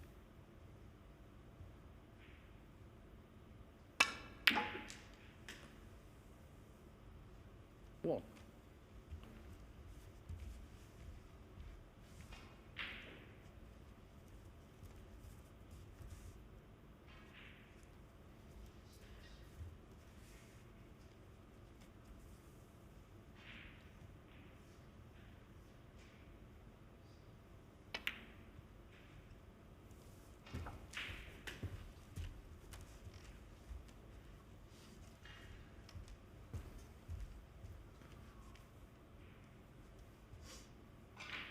4.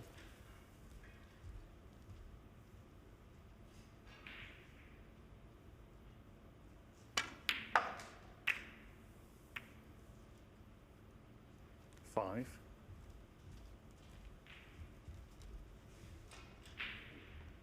Not the ideal outcome for Kyron Wilson, but I think he'll still take this blue on. His pockets are just a little more forgiving here on table 1, although I have to say I have a sneaking suspicion that this left-hand corner pocket may be a fraction tighter than the right for some reason. But not when you pop them in the middle of the pocket like that. Yeah, I mean, that was, as you say, very accurate. And you can see Wilson now feeling confident, trying to get the game open as quickly as possible and build on that terrific black ball steal. Twice needed snookers in that first frame.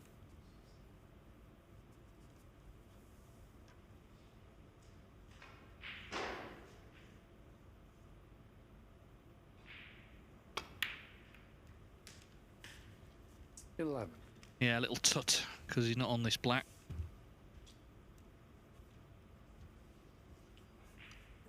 Brown ball. Kyron Wilson 11.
One.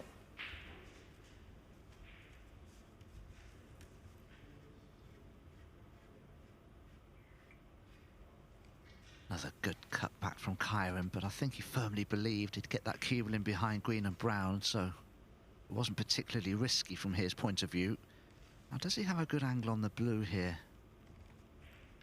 Obviously not. He's taking the more difficult yellow, but if he can play for the red that's nearest the black spot, that could be very handy.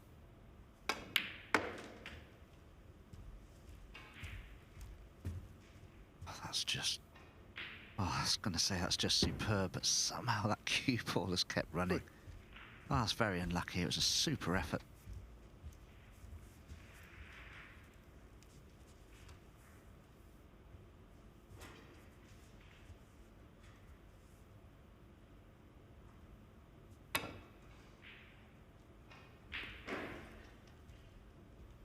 Foul. Kyron Wilson 3. Milkins 4. Well, that'll unravel rather quickly now then. Milkins lining up the long red.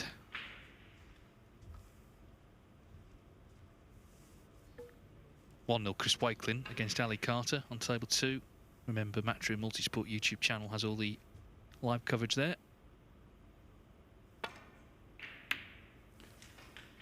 What?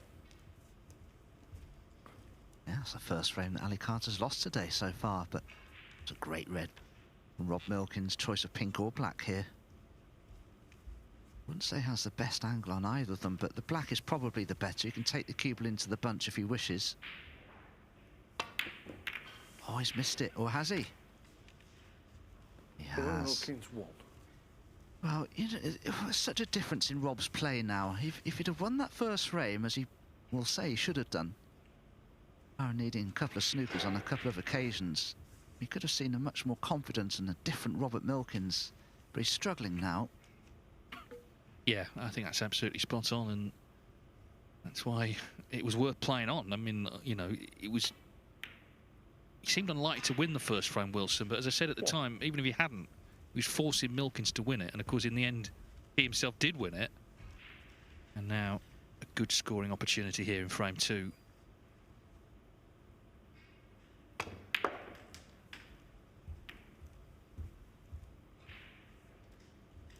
Well, maybe not the best cannon. 8.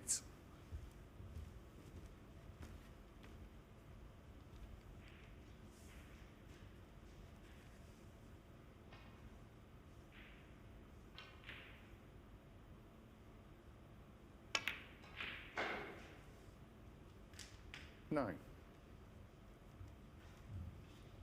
Just superb cueing once again, right into the heart of the pocket. And a lot of it is because he's able to repeat the cue action, pre-shot routine absolutely perfectly every time. And so many of the top players do that. Well, you saw it close up, Dominic, didn't you? At the Crucible, because you were actually his first, well, his first victim in round 1. Yes, I was annihilated by Kyron, 10-1, on his way to his first World Championship success.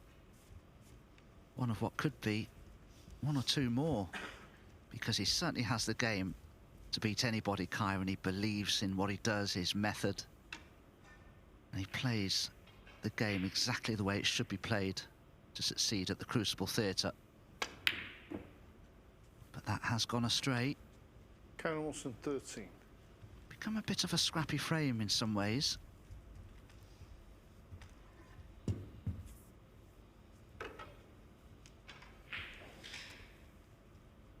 Yeah, now Milkins may not have been expecting to get a chance so soon. Cheers, Rob. Thank you. 1.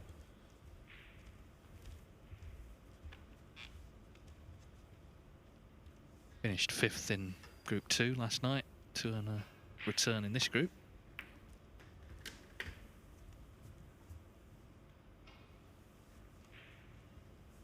Well, again, I think it's just gone wrong. 7. And certainly not ideal on the red. Well, it's classic Milkins, really. He just got down and potted it as if it was easy, which it wasn't. He's knocked another one safe, so there's still work to do here.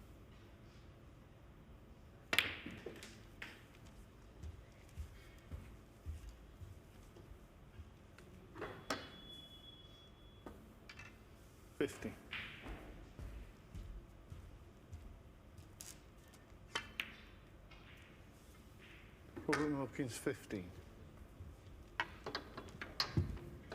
Ah, the smiles have disappeared now. Rob Milkins very displeased with things up there on table 1.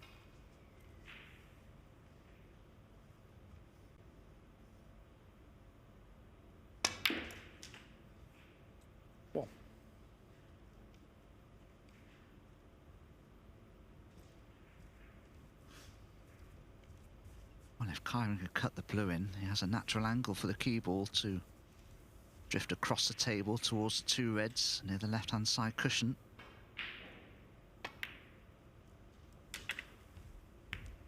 Oh, that's worked out like a charm. 6.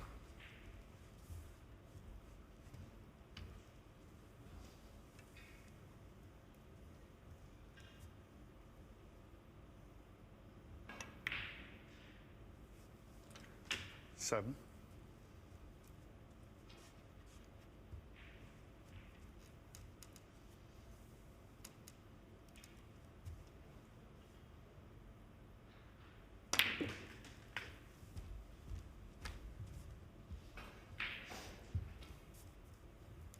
£20. 40. It's Kyron's advantage, so he will need that other awkward red on the right-hand side cushion there. 15. But being right-handed, it's on his side of the table, so if he can stun him behind the red, it shouldn't be difficult just to drop down the cushion.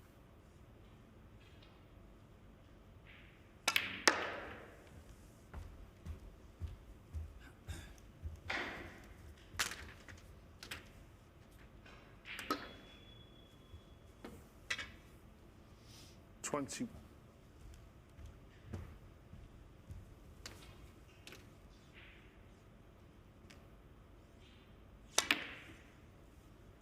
Cheers, Karen. Thank you. Karen Wilson. 21. That's not a good safety from Kyra, and Rob Milkins will definitely be taking this one on. He can hold for the brown. The red goes in. He'll fancy winning the frame. Didn't go for it. I'm really surprised by that. But that's not the best safety. He may wish he had taken it on.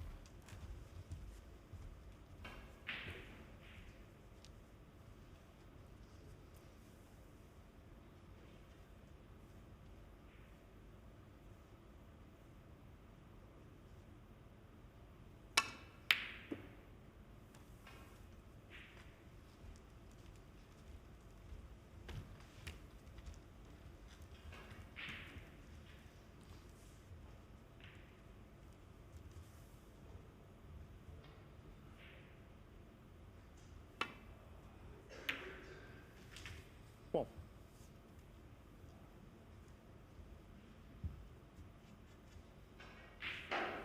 Oh, he's played that beautifully, Rob Milkins. Great chance now to make a winning clearance. Needs all the remaining colours. 6. 8. Yeah, I mean, he was really struggling, obviously, having lost the last frame the way he did. In this frame, he didn't take the chances, but a lifeline's been thrown, and this could just shift the momentum of the match again back to him.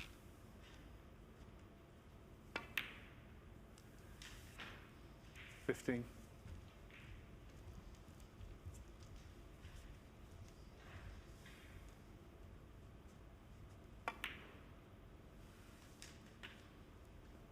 20. Lost the first frame on the black, but he's set to make a steal of his own here.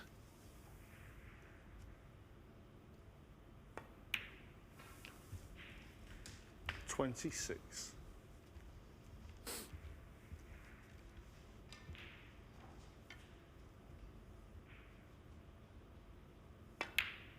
33 Yeah. on the frame. Yeah. Robert Milkins. Stuck to his task there and has made the clearance. So a dramatic match all round, and 2 black ball frames leaves us level at 1 each.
So it's 2-1 to Karen Wilson. He needs one more frame for victory. That would give him 2 points in the table. Karen Wilson to break. Overnight, he'll have 3 matches to play tomorrow as he attempts to win Group 3 of the Championship League. This time tomorrow, of course, we'll be into the playoffs. We'll have our 3rd group winner by the end of the night. Hossein Vafai and Si Jarwi, the first 2.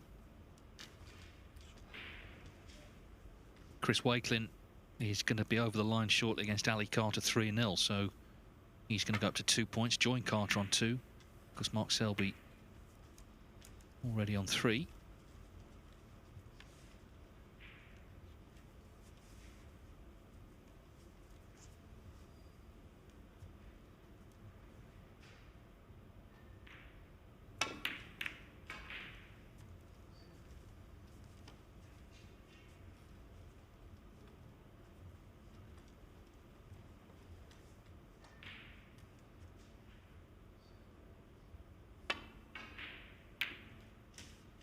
One.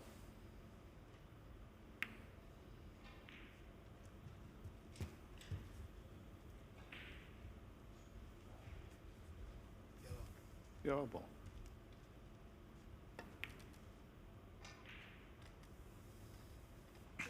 Oh, not friendly. Robert Milkins won. He's got him trapped behind the brown.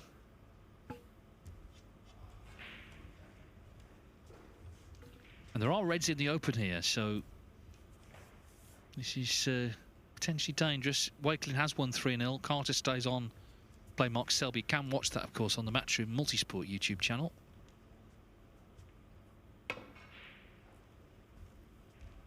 Now, is this pink?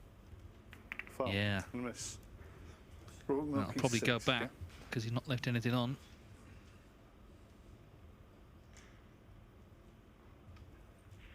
Rob Spencer, a referee in charge. I know these moved a bit, but I'm not even going to bother with them because I don't think they moved like significantly, you know. We'll be there all day otherwise. Well, just saying that a couple of the reds might have moved slightly, but he's not going to try and figure out exactly where they were because, as he says, we'll be here all day otherwise. We kind of have been anyway, but I know what he means. Right. To swerve to about there. Yeah, because I thought I had the ball line, but when you say just a touch, have a look at that now. Yeah. Yeah, okay, Rob, yeah. Just a very slight adjustment needed to avoid the pink. Playing into this side of the reds, he's obviously not going to leave one on. As long as he does nestle into them, doesn't want to brush off them, he's okay.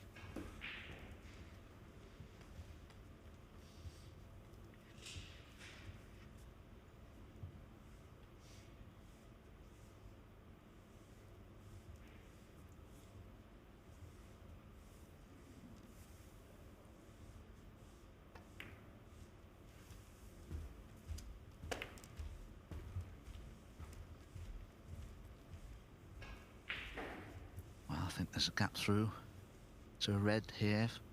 Kyron, natural path back towards the blue and bulk colours. That's the type of long pot that players always practice.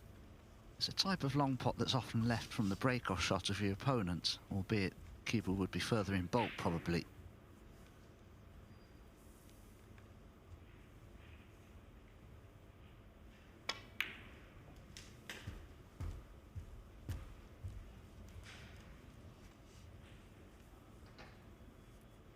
Four.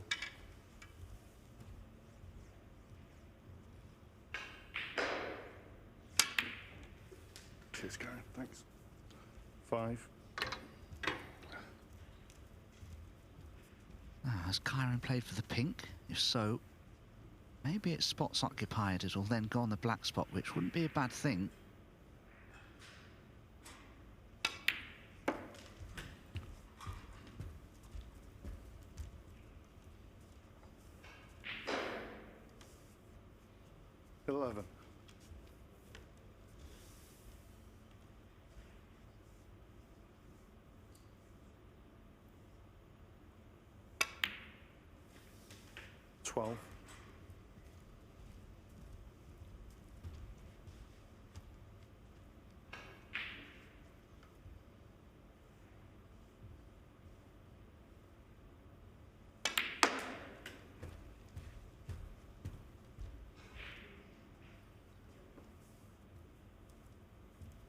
17.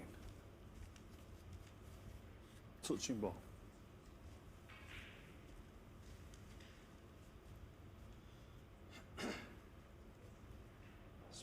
Yeah, sure.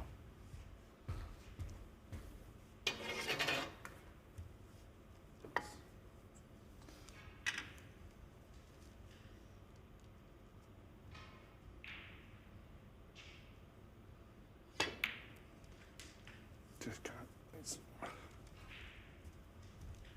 I certainly made that one look easy.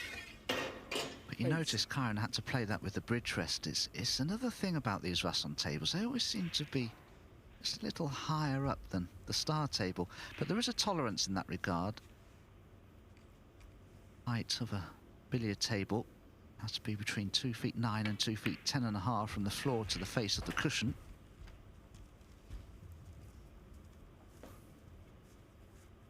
$23.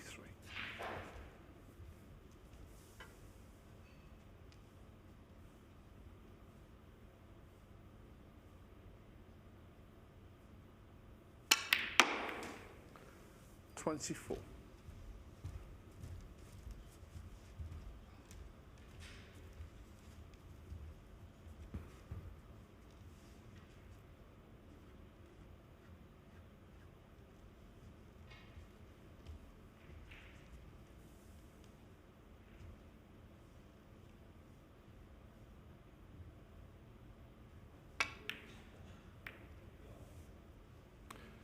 Karen Wilson, 24. Very surprising miss from Kyron. Mistimed that one. So Rob Milkins still has hope here. 17 points for his arrears. Oh, bit of lubricant may be required. Squeaking away there. Same equipment though, does get carried from tournament to tournament. To suffer all sorts of transportation and weather conditions, not surprising. Don't they suffer a little? One. Doesn't have the right angle on the blue, but can you do something with the pink here to get the cubel into that pack of reds?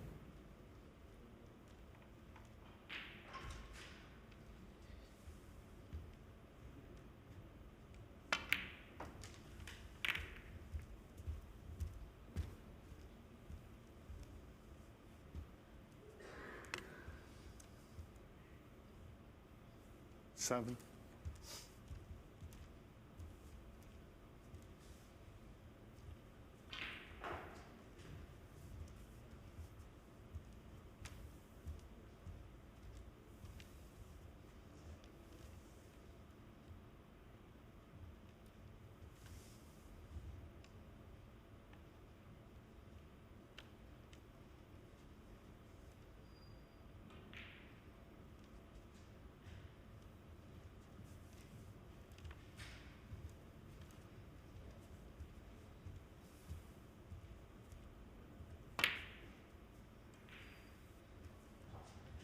Robert Milkins, 7.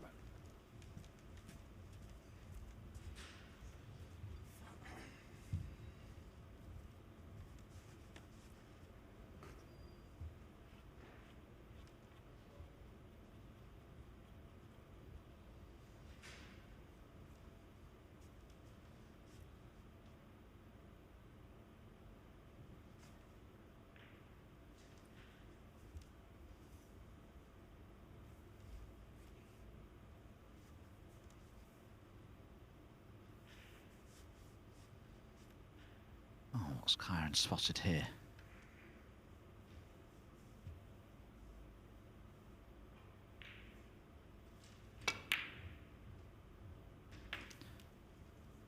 Well, no apology, but the shot I thought he played was to try and deflect red off another into the middle pocket, not the corner, but that must have been played as planned.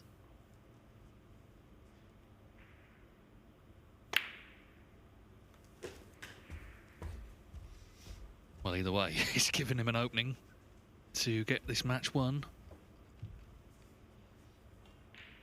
7.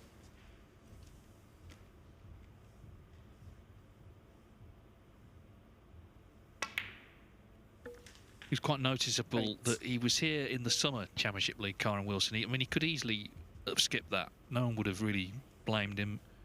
Still on a high after the Crucible, but that's not his attitude. His attitude is he wants to play and keep sharp, because the problem is if you start skipping events, gives other players the chance to gain a bit of sharpness over you. Of course, he did win a tournament in early season, the Xi'an Grand Prix, beat O'Sullivan and Trump there, beat Trump again in the final of the Northern Ireland Open. In fact, beat him 9-3. Yes, and I have to say, what a privilege it was to go to Xi'an, and I managed to witness a warrior of another kind, the Terracotta Warriors. 17. Yeah, that's a historic part of the world, isn't it? Like another place, he wouldn't have seen, would he? But for snooker, 18. I wouldn't have thought.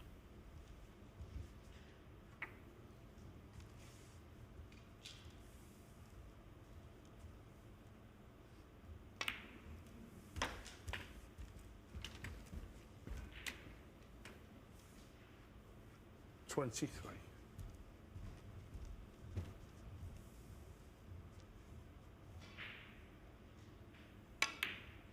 24.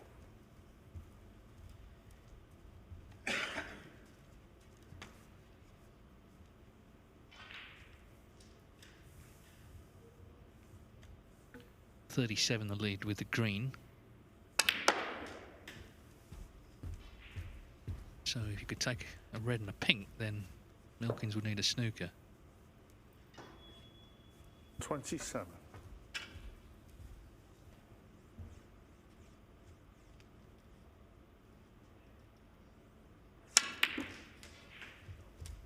6, Karen. Thanks. I mean, I know it's 28. maybe overstated, but he's so impressive with that rest, isn't he? I mean, it's the shots he can play with it. Still, if he takes the blue, he's going to need another red.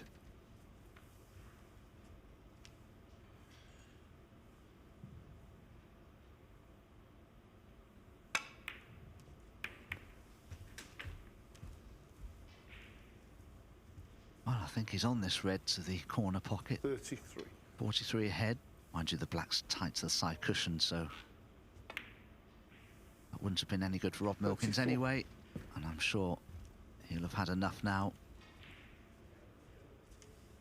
Yeah, Wilson was very impressive in frame 1. He twice needed snookers, stole it on the black. Milkins made a clearance in frame 2, but Milkins has just not quite been at the races today. This is going to be his 3rd defeat. 41.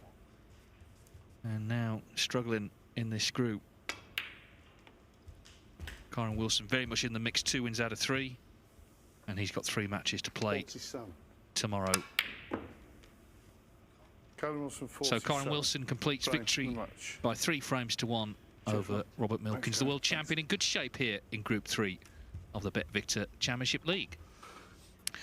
Coming up then, we will see for the 4th time today the 7 times world champion Ronnie O'Sullivan against last year's Crucible runner-up Jack Jones.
Welcome back to the Mattioli Arena here in Leicester. We've got one more match to bring you on table 1. Ronnie O'Sullivan against Jack Jones. That's the table. Mark Selby, 3 wins out of 3.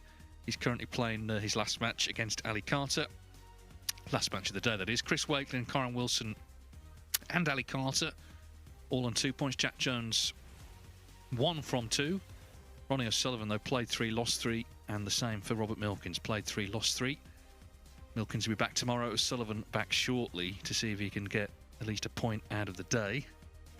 Just been a bit in and out from him throughout the course of the day. Jack Jones, as I say, has only played 2 matches. He won the most recent one this evening against Chris Wakelin, 3-2. Selby already looking good. He's 1-0 down to Carter on table 2. Of course, Selby, the defending champion, won here last year in his home city of Leicester.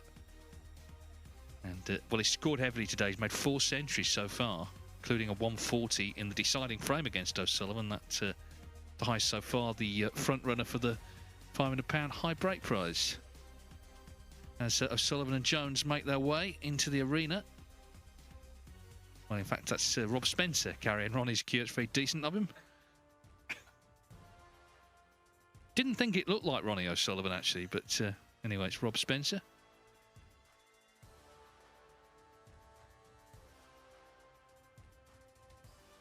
Ronnie will be with us shortly, so let's just have a little look at table 2. The interest, I think, in this match, apart from this group, is that these two are playing each other at the Masters next week. Tuesday night, Mark Selby, Ali Carter. So obviously a very different atmosphere, but just to be sort of bragging rights going into it, whoever can win this match.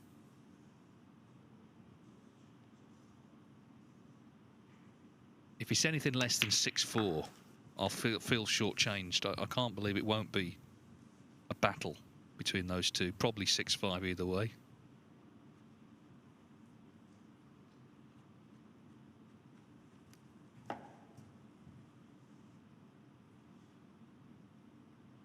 I think both players will look at this match as a chance to just plant a seed of doubt in one another's mind, whoever comes through this. Of course, it's a much shorter format, but both of them will be really up for getting the victory here. Yeah, I mean, that dynamic is in the background, isn't it? The fact they're playing next week, it can't be avoided, really.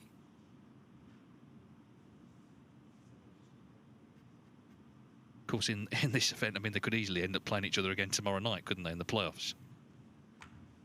Selby certainly looks certain to be in those playoffs, and Carter looking good as well. 2 wins out of 3, of course, won his first 2 matches 3-0, so in the frames lost column, he's only lost 3 so far. Ronnie O'Sullivan then is in the arena to take on Jack Jones. Remember, O'Sullivan's played 3, lost 3. And Jack Jones has only actually played 2, won 1. The maximum man, and of course he's played more snooker than anyone at the Championship League this year. He's been runner-up in the first 2 groups. So this is in fact his 19th match in the 5 days he's been here.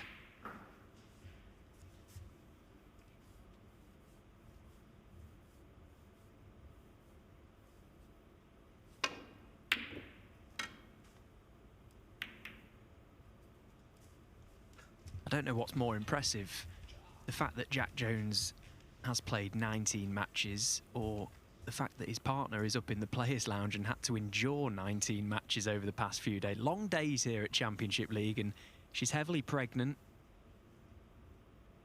Due very soon, I believe, and she's sat through every match so far. Fair play to her. He's made 10 centuries as well, Jones, so, you know, the maximum was the highlight, but the scoring has been really superb.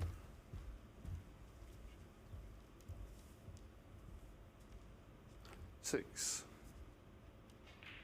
Did beat O'Sullivan last year in the Championship League, 3-0 in Group 7.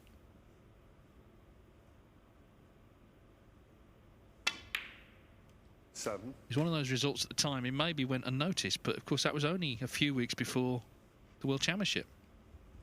The qualifying, and then obviously his great run through to the Crucible. These events, you know, they're all part of the same narrative, and confidence is what all the players are looking for.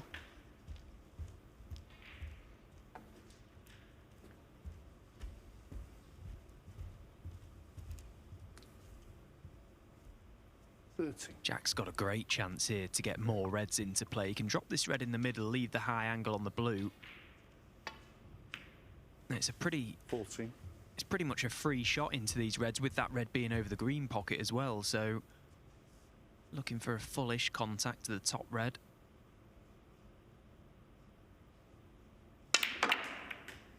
Well, he's really got into that, and look at the work he's got on the cue ball. Very well controlled. Was always going to be on that red over the green pocket.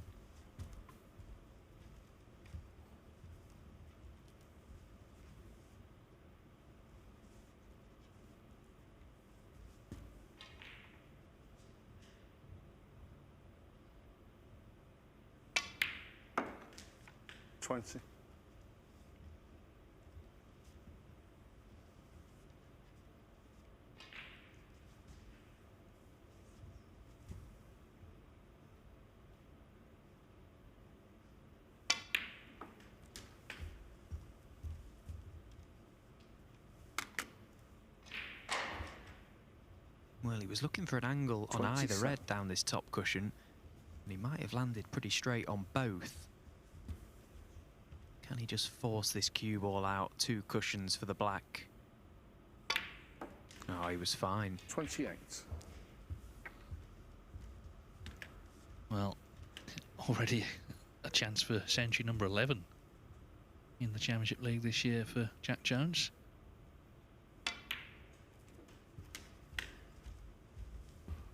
Obviously, the main thing is win the frame. 35.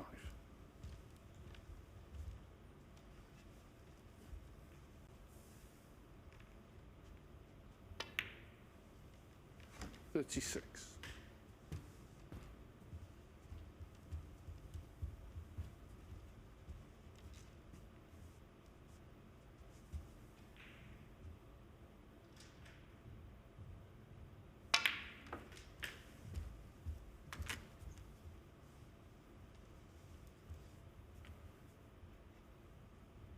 43.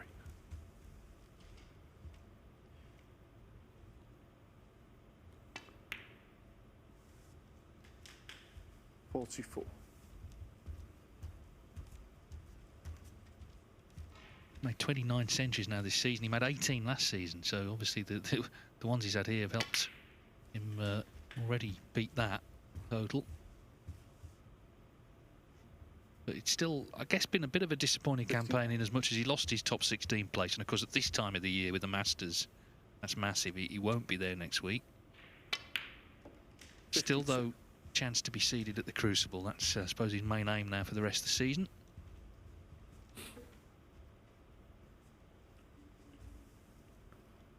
Well, he's taken these really well so far. Just a few balls away now from securing this opening frame in pretty quick time. He's attacked this frame from the off, and 59. That's what he's going to have to do to beat Ronnie O'Sullivan. Okay, Ronnie's been far from at his best today. A couple of problems along the way. But Jack has been suffering with a bad neck as well, so he's had a few things to contend with. Yes, I mean, obviously this is a basketball arena here, and 65. They've got medical staff. The chiropractor had a little session with him between the snooker 66. Sessions. Anyway, this black should be 1-0 to him.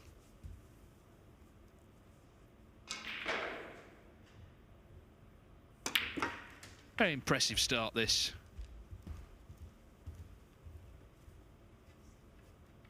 $73.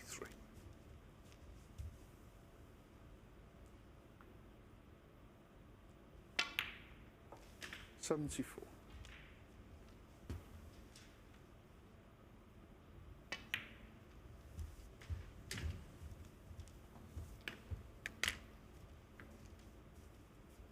81.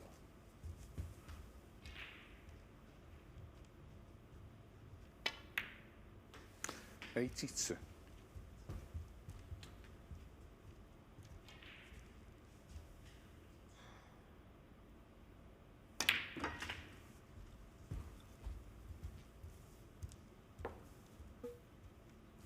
89. Well, hasn't he taken these well? What a start from Jack. 90. Well, very much chance of the century now. That red has gone in.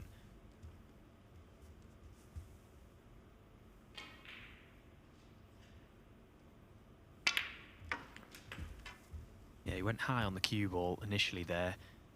Sort of teased at the fact that he was going to play on that red on the left side cushion, but just deciding to make sure of the century first. Pop this red in his next colour to do that.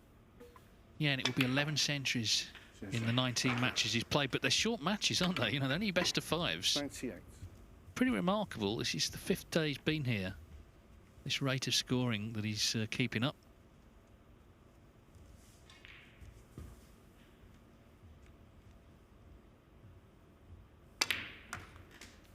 Superb. Looking for the cannon to the red. 100.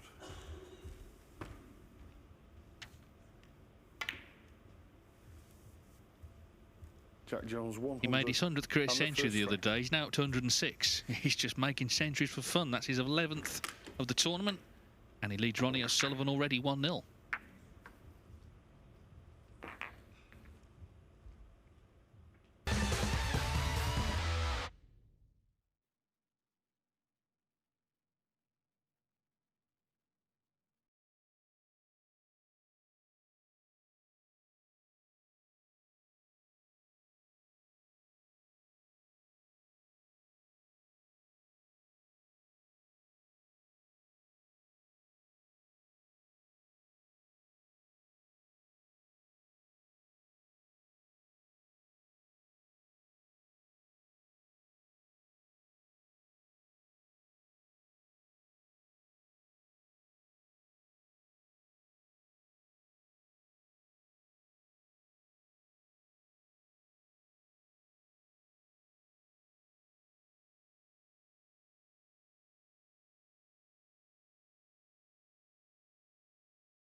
So Jack Jones with 100 exactly has won the opening frame against Ronnie O'Sullivan. The last match of the day on table one. O'Sullivan still yet to win one. He's lost his first 3.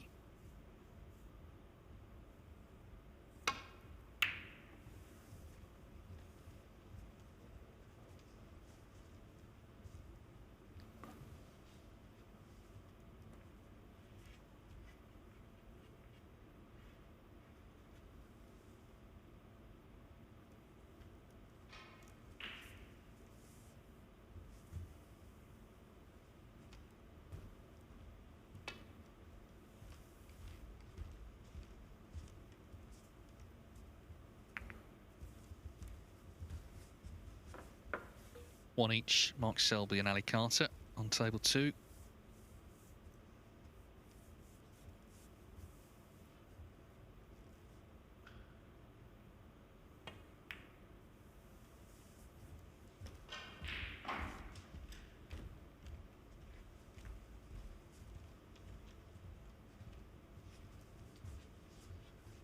Well, that was a very risky shot choice from Ronnie there. Got the cover in behind the green, because that red was very nearly cuttable into that left middle pocket.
time Ronnie able to break the deadlock, play the more conventional safety shot, and has got Jack in a little bit of trouble at the same time. Covered the red by the blue with the green, which forces Jack to again come down this end of the table.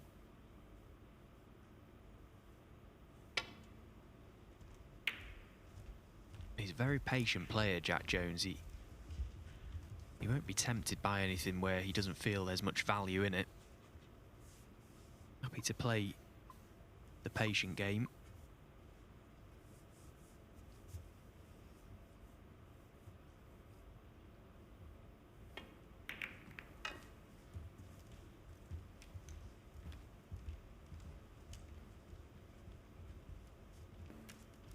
Just to say, Selby, that second frame he won, he made another century, so that's 5 he's made today.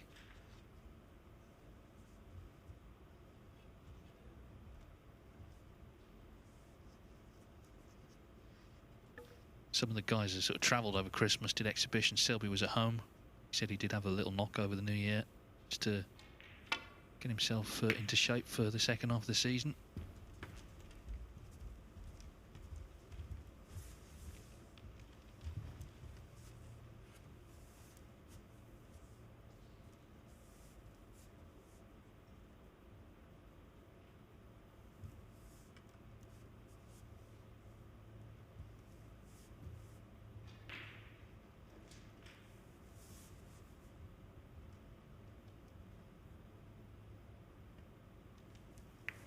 That's the second time that Ronnie's been reluctant to play the shot that you see every now and then when the player goes into the pack of reds and screw back to this top cushion, opening the reds. Twice he's refused that, so possibly down to the fact that he saw Jack Jones make that century break in the opener. Doesn't want to play an open game here.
Oh, this red's close.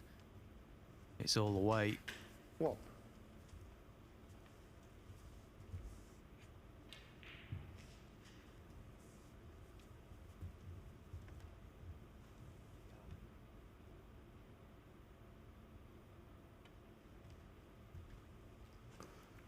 Jack Jones won. And that was a much better shot than it looked. These cloths very fast, very reactive. It's very easy to either over or undercook that type of shot. And the patient game may have paid off now from Jack Jones. Has Ronnie left this red to middle?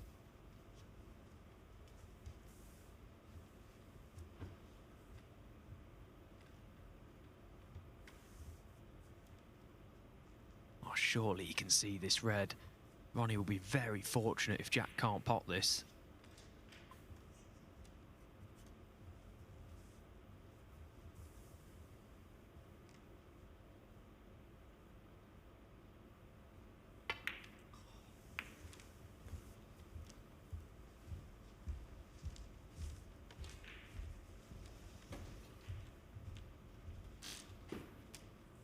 Yeah, we're just talking sort of millimetres there, really making the difference. So Sullivan has made a couple of big breaks today, but overall it's been rather inconsistent performance. At times he's been promising positions, broken down. Like to end the day on a high. I think he's come here, you know, it's not about winning the group for Ronnie O'Sullivan. He's won so many tournaments, he doesn't need to be, you know, worrying about that. But he wants to get a couple of good days practice, and that means playing well. Not just playing, but you know, feeling that he's hitting the ball nicely. He's had some tip trouble, of course, which hasn't helped.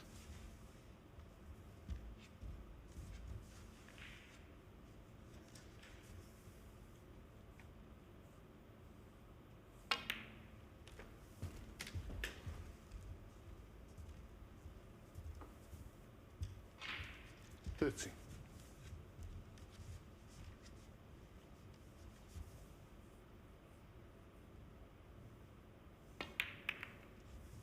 40.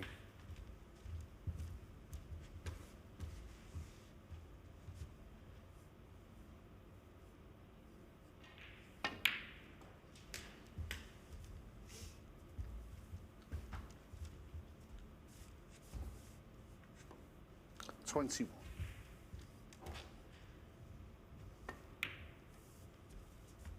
22.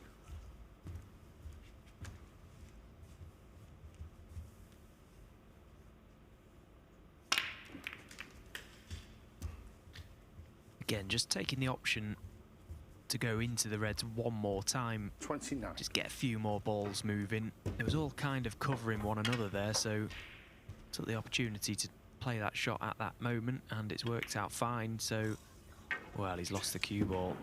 30. Well, he didn't like that, did he? Useless, he says. He almost sort of kicked the table. He was never going to, but just showing a bit of frustration.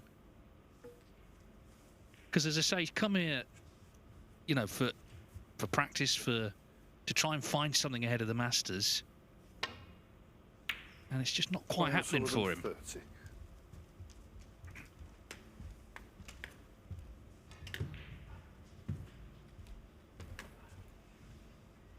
It's happening for Mark Selby on table 2. He's about to make what will be his 6th century of the day to lead Ali Carter 2-1. Not a happy picture for O'Sullivan there, though.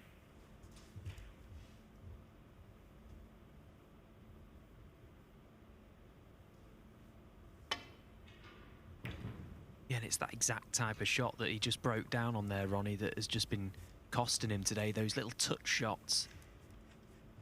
Just not quite been 100% there with them. A lot of that has to do with the tip, there's no doubt about it. If you're not quite getting the feel out of the tip, it can be very difficult to play those little cute shots. But he's back in. Yeah, nicely controlled. Long red.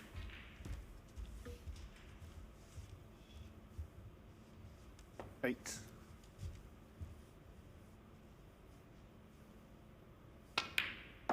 9.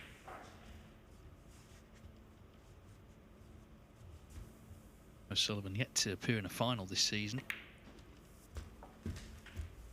Hasn't played as many tournaments as the other top players. 12. 30. One of those, though, isn't it? I mean, he could struggle all season, but if he won an 8th world title, that's all anyone would remember.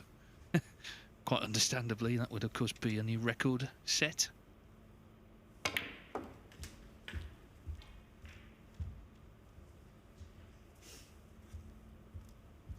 Just seems a very young 49-year-old, doesn't he? Just, he looks good, you know, he looks after himself, and he plays a young man's game still.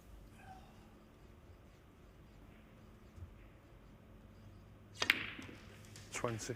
Thank you. Yeah, I must say, I was just up in the players' lounge and I was sat with him, and I did think the same thing. He looks very lean. He looks like he's been hitting the gym. Looking very fit. Staying away from that lemon drizzle cake they have there 24/7 in that players' room.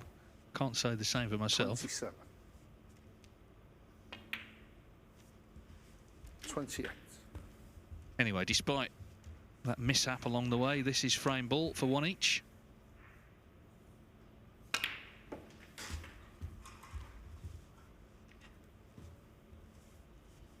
$35.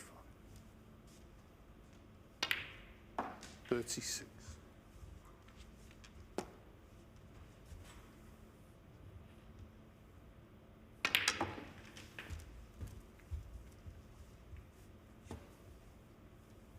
43.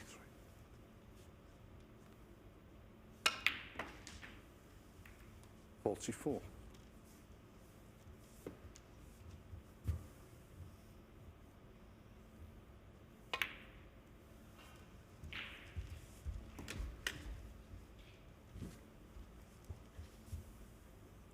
50. 51.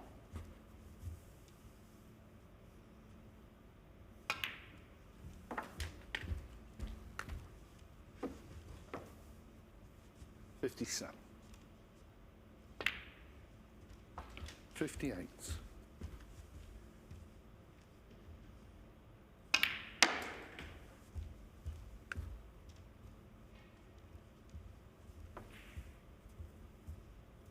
64.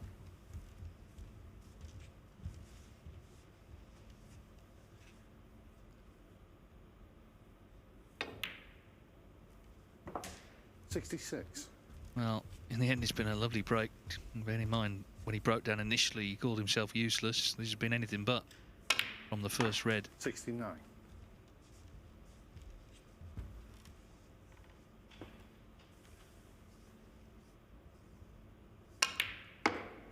73. I'm going to make sure to keep practicing, and hopefully one day I can be useless. 78. Yeah, I mean, he's held to high standards, but he holds himself to them as well.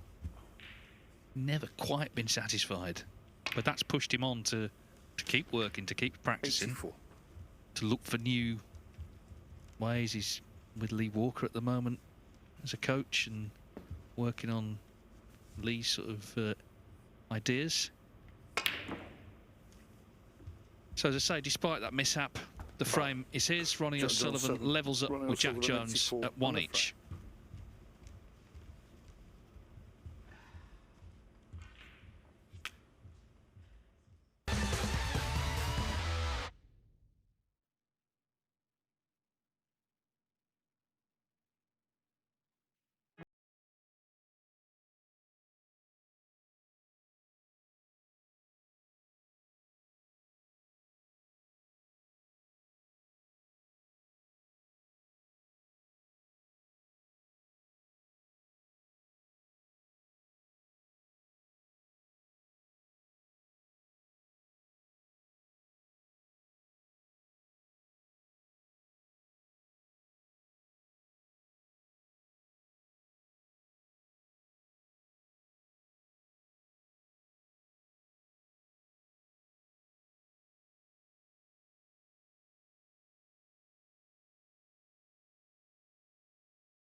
So breaks of 84 and 98 from Ronnie O'Sullivan have given him a 2-1 lead over Jack Jones. He needs one more frame to win his first match of this group, having lost his first 3. And if he could then win his last 2 tomorrow, he could still make the playoffs.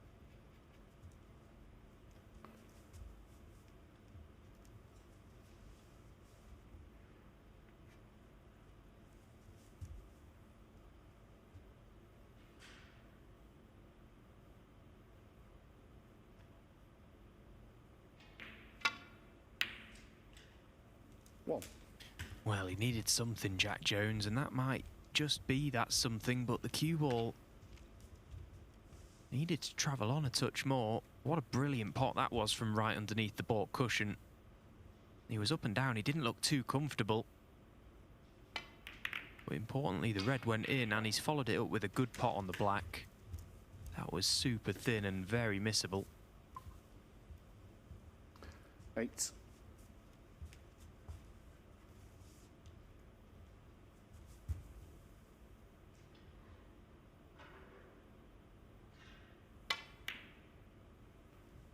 Nine.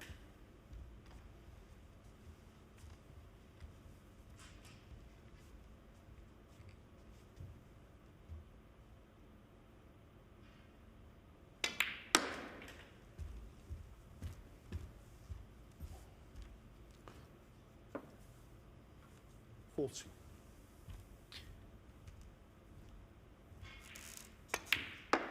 50.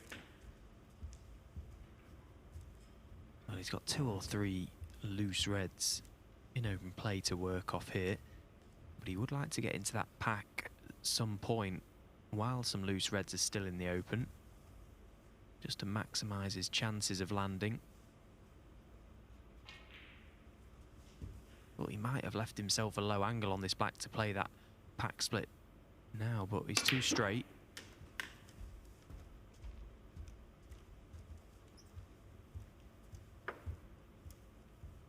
$22.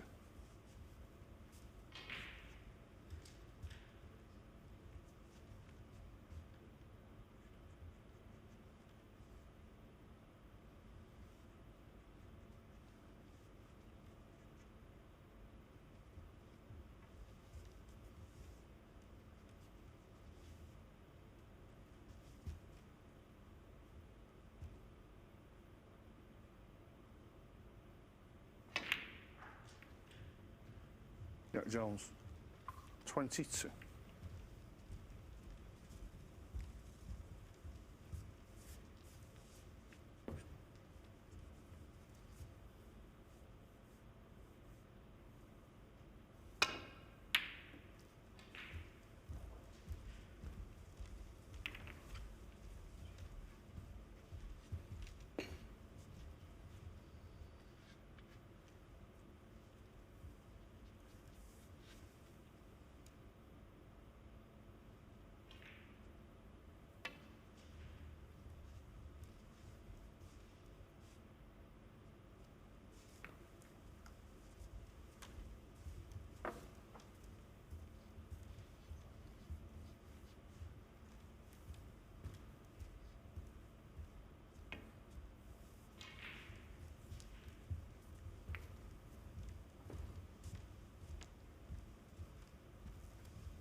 Oh, this time the much thicker safety shot from Ronnie.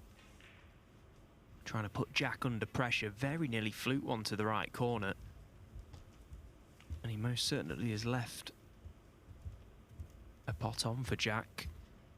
Now, does this black pass to this left corner pocket? If it does, it's a good chance. If it doesn't, it's not straightforward to get on his colour from this red. There might be value in playing this cushion first.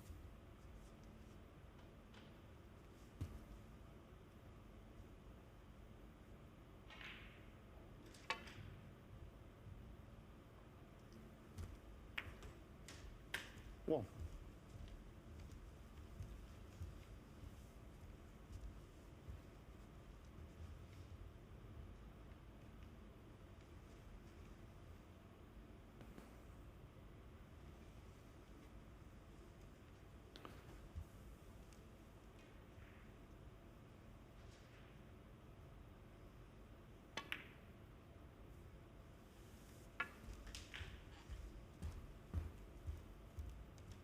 Well, in all three groups, we've already seen the steel 8. in Jack Jones's game, the tenacity. Saw it actually in the maximum yesterday. There were a couple of moments where he really had to 9. recover. I mean, the pink at the end actually was one of them. And looking to use that determination again. It's already a good chance this with the reds open. So Sullivan opened them up, didn't he, with that thick safety that Stephen mentioned. So a chance to level up and force a decider. 60. Sullivan's already lost deciders today to Chris Wakelin and Mark Selby. Of course, in between lost 3-1 to Karen Wilson.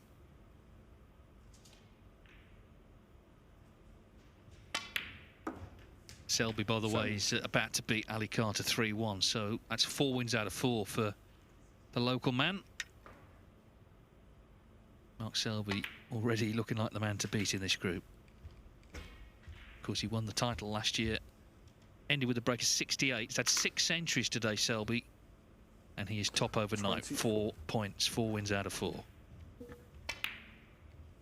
25.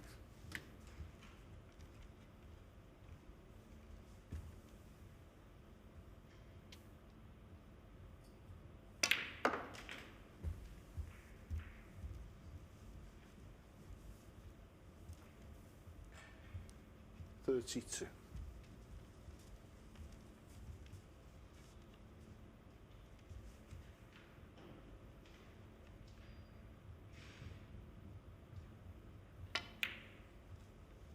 $33.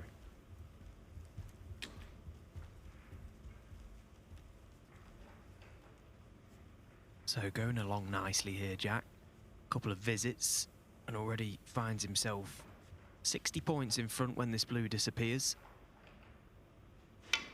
A few more pots away from taking us the distance, and I think it really is a toss of a coin if this match goes to a decider. 38. Both players in patches have played well and also struggled in others. 13. Another good strike from Jack, and that surely now is going to be the frame black and then another red to follow.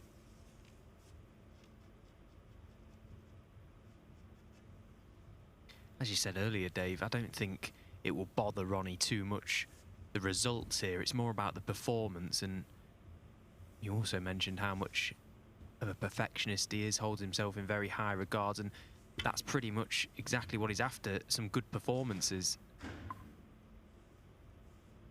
Yeah, and it's been, from him, inconsistent, even within matches. Now, Jones still needs this red. 46. Just about on it.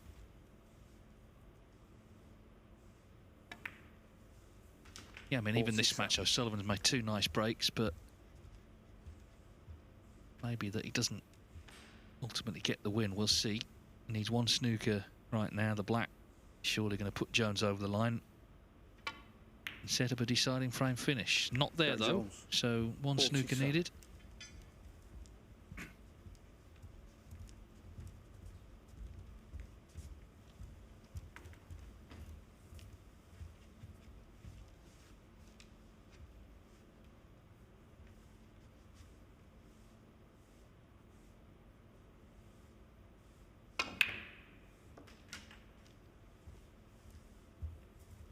What?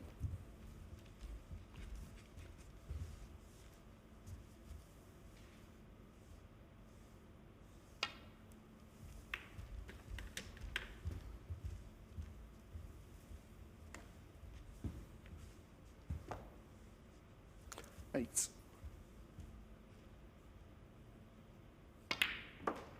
9. Ronnie will try and take blacks with another 2 of these reds. Look to leave the final red on the table. Play a snooker from it. 60.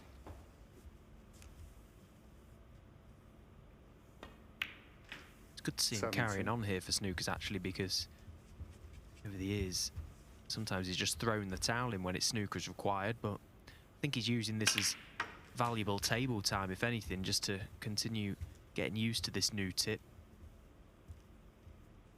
24.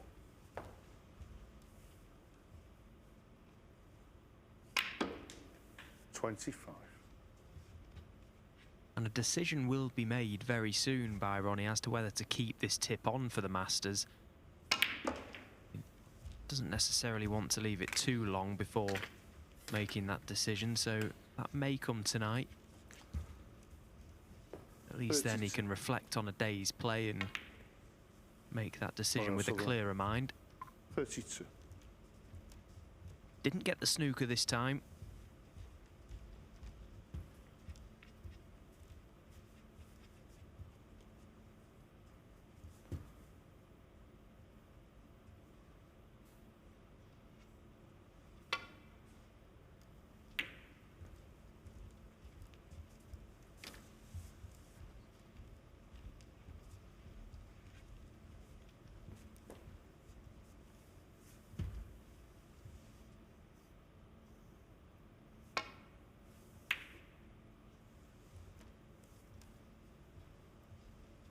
Well, not a very good contact on the object ball, and there was both running loose.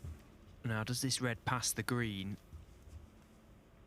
From Jack's body language, it looks as if it will.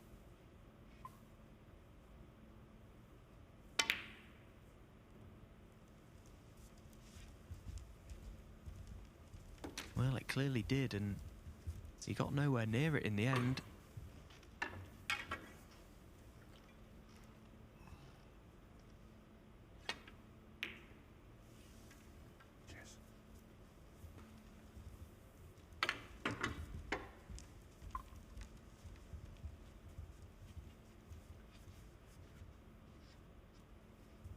Yeah, it's good to see O'Sullivan battling for snookers. Of course, 20 years ago now, he was mentored by Ray Reardon. Sadly passed away last year. He was an absolute master at the tactical side.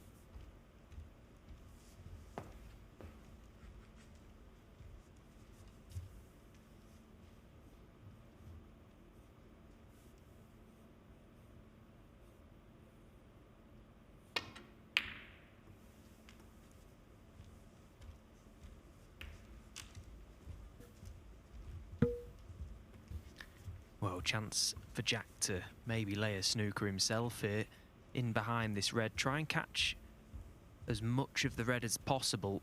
Just having a look to see what sort of gap there is behind the red, but I think he can play this.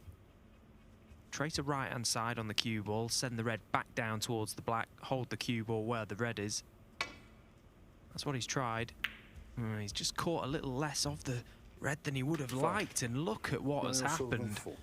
That's always on that sort of shot. If you don't catch enough of the red, you lose the cue ball, and that is the snooker that Ronnie required.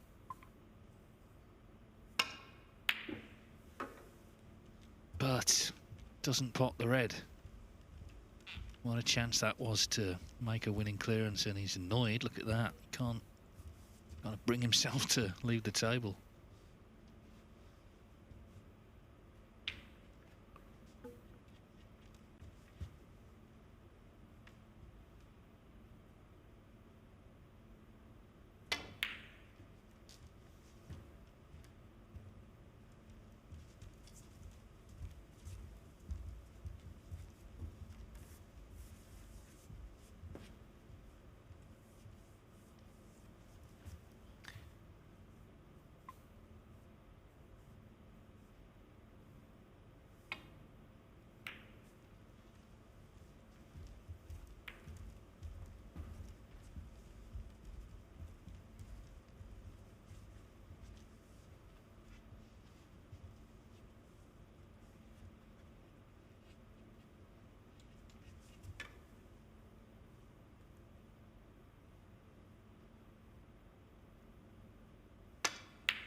1. Well, terrific pot. He'll be relieved. You know, another day that in-off could have cost him the match. O'Sullivan didn't knock in the long red. And, well, already 2 snookers needed here. Jack Jones 1 and the And O'Sullivan has seen enough. So after all that, we are heading into a decider. One more frame to play here today. Ronnie O'Sullivan and Jack Jones level at 2-2.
So we have one more frame to play. Ronnie O'Sullivan 2, Jack Jones 2.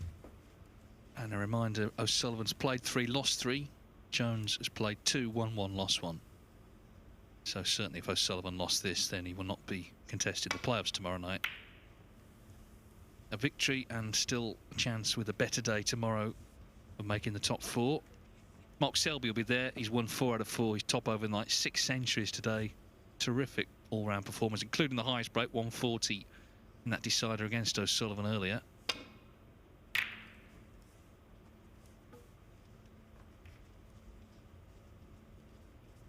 This time a much better attacking safety shot from Ronnie. Perfect length on the cue ball. Really getting Jack in trouble. If he's cut off the main bunch of the reds there, Jack has got a problem here. He's looking to try and possibly dump the cue ball on this cushion. His concern is that if he doesn't get the cue ball tight, he may leave that red closest to right corner cuttable for Ronnie. Got to be very careful here, Jack.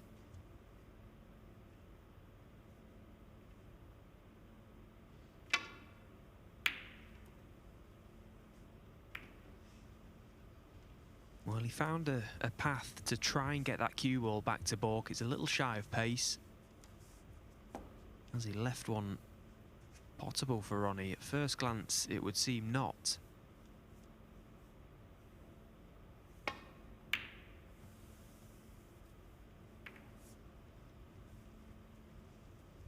But what it did do is allow for a chance for Ronnie to really put Jack in trouble once again.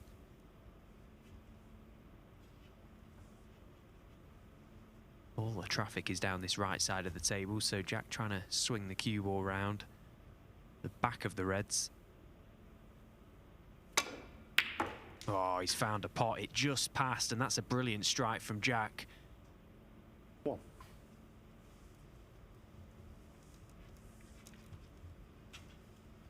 Well, that's one way to really get yourself out of trouble.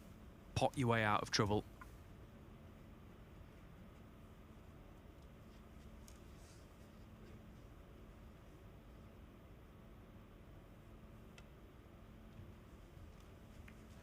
Jack Jones 1. Very hard to get tight to the green, but he's good at those shots. You know, they have to be so delicate. Obviously, you don't want to underhit it and be put back in yourself, but equally don't want to massively overhit it. Giving O'Sullivan something to think about.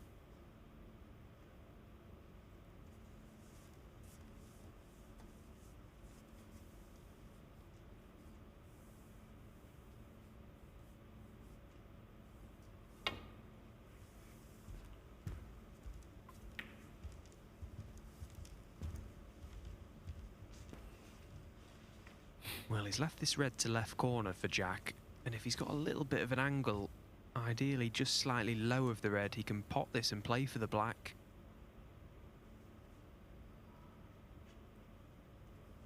Well, he's not even tempted by it, so taking the red to middle because it offers an element of safety.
Well, can Jack get through to the potting angle of this red just above the 3 in a straight line?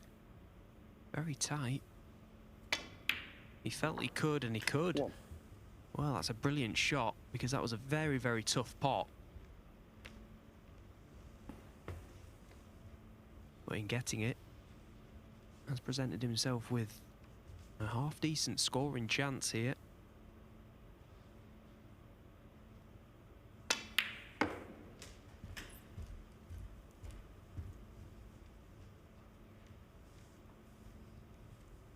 Three.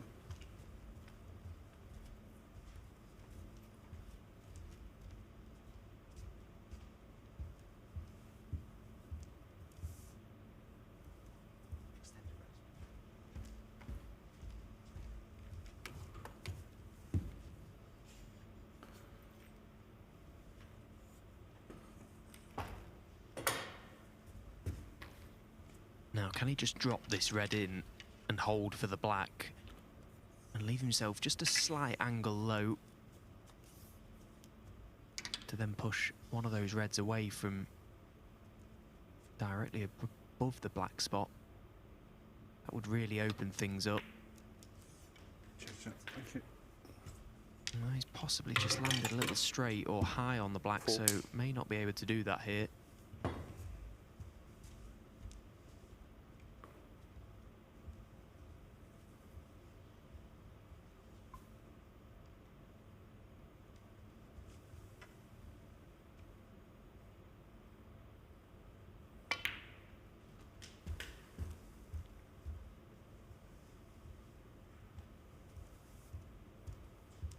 Eleven.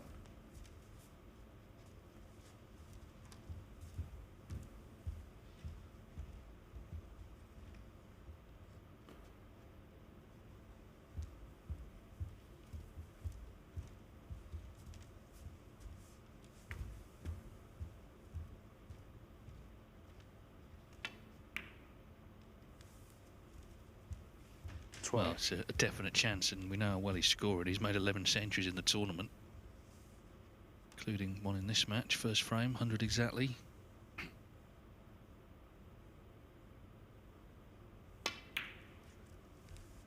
And Having said all of that, he 12. misses that black.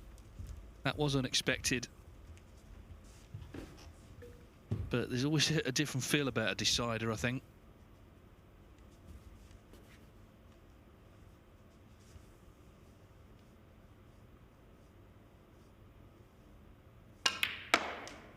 Yeah, he certainly wasn't happy with something there, Jack.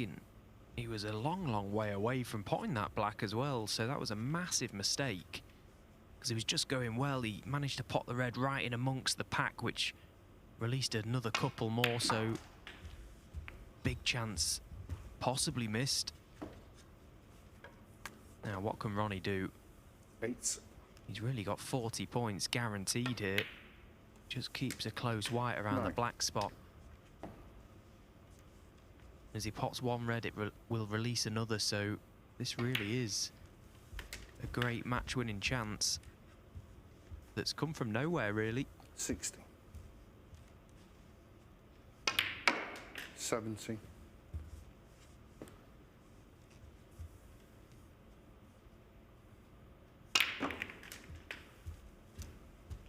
Well, he didn't have to play that shot there, but decided 24. to, committed to it, and it's worked out lovely. He's opened all the reds now. 24. They're all potable. No cannons required.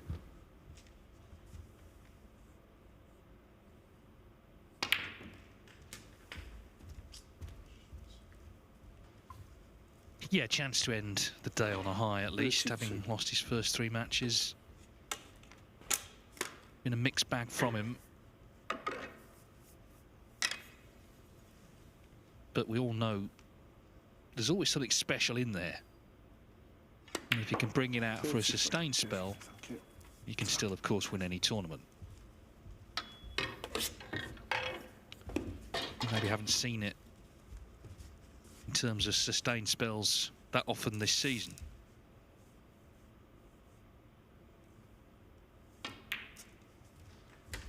Having said that, he's actually played a couple of matches he lost. He played really well in Zhao Guodong at the Champion of Champions. He went 3-0 up.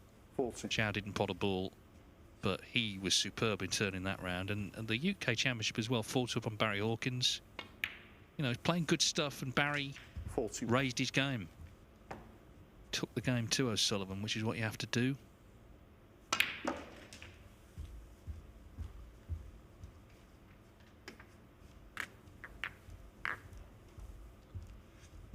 $48.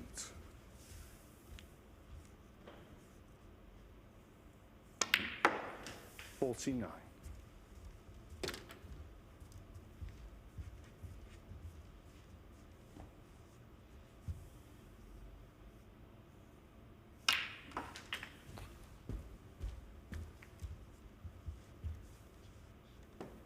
I think if he'd always been satisfied with how he was playing, he wouldn't have won as much. You know, he's always looking 57.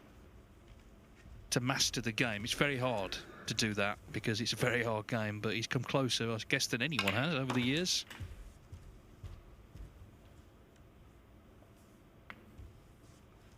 $62. Yeah, and it fascinates me just how frustrated he still gets with himself and the game.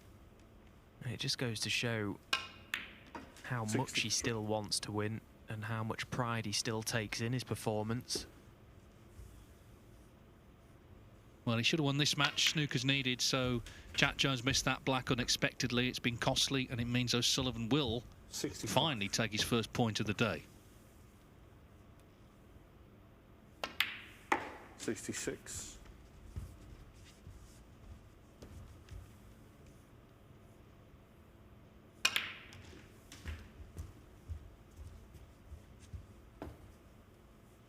$73. 74. And a chance to finish with a ton.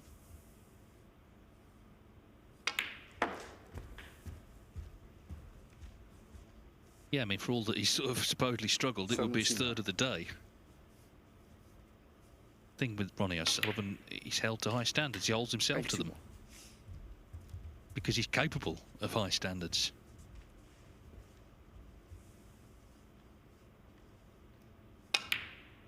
$84.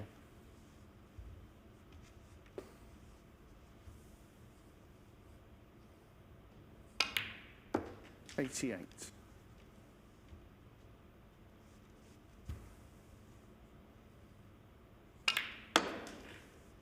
93.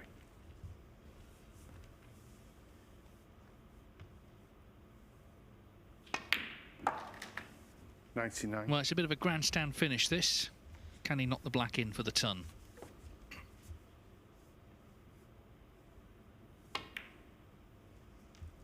Of course he can. 106. Ronnie O'Sullivan finishes off in style, 106 to complete a 3-2 victory over Jack Jones and collect his first point in Group 3 of the Championship League.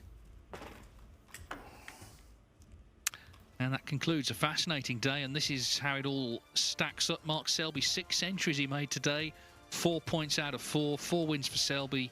So the defending Championship League champion already looking good. Chris Wakelin, Corin Wilson and Ali Carter overnight are in the playoff spots, all on 2 points. O'Sullivan and Jones 1 each. Robert Milkins, though, played 3, lost 3. He needs to make up ground, of course, tomorrow. And tomorrow is where we'll have our third player into the winners group to join Hossein Vafai and Si Jiahui. And these are the matches we'll be watching. O'Sullivan's back at 11 o'clock in the morning local time to play Robert Milkins. Corin Wilson, Ali Carter on table 2.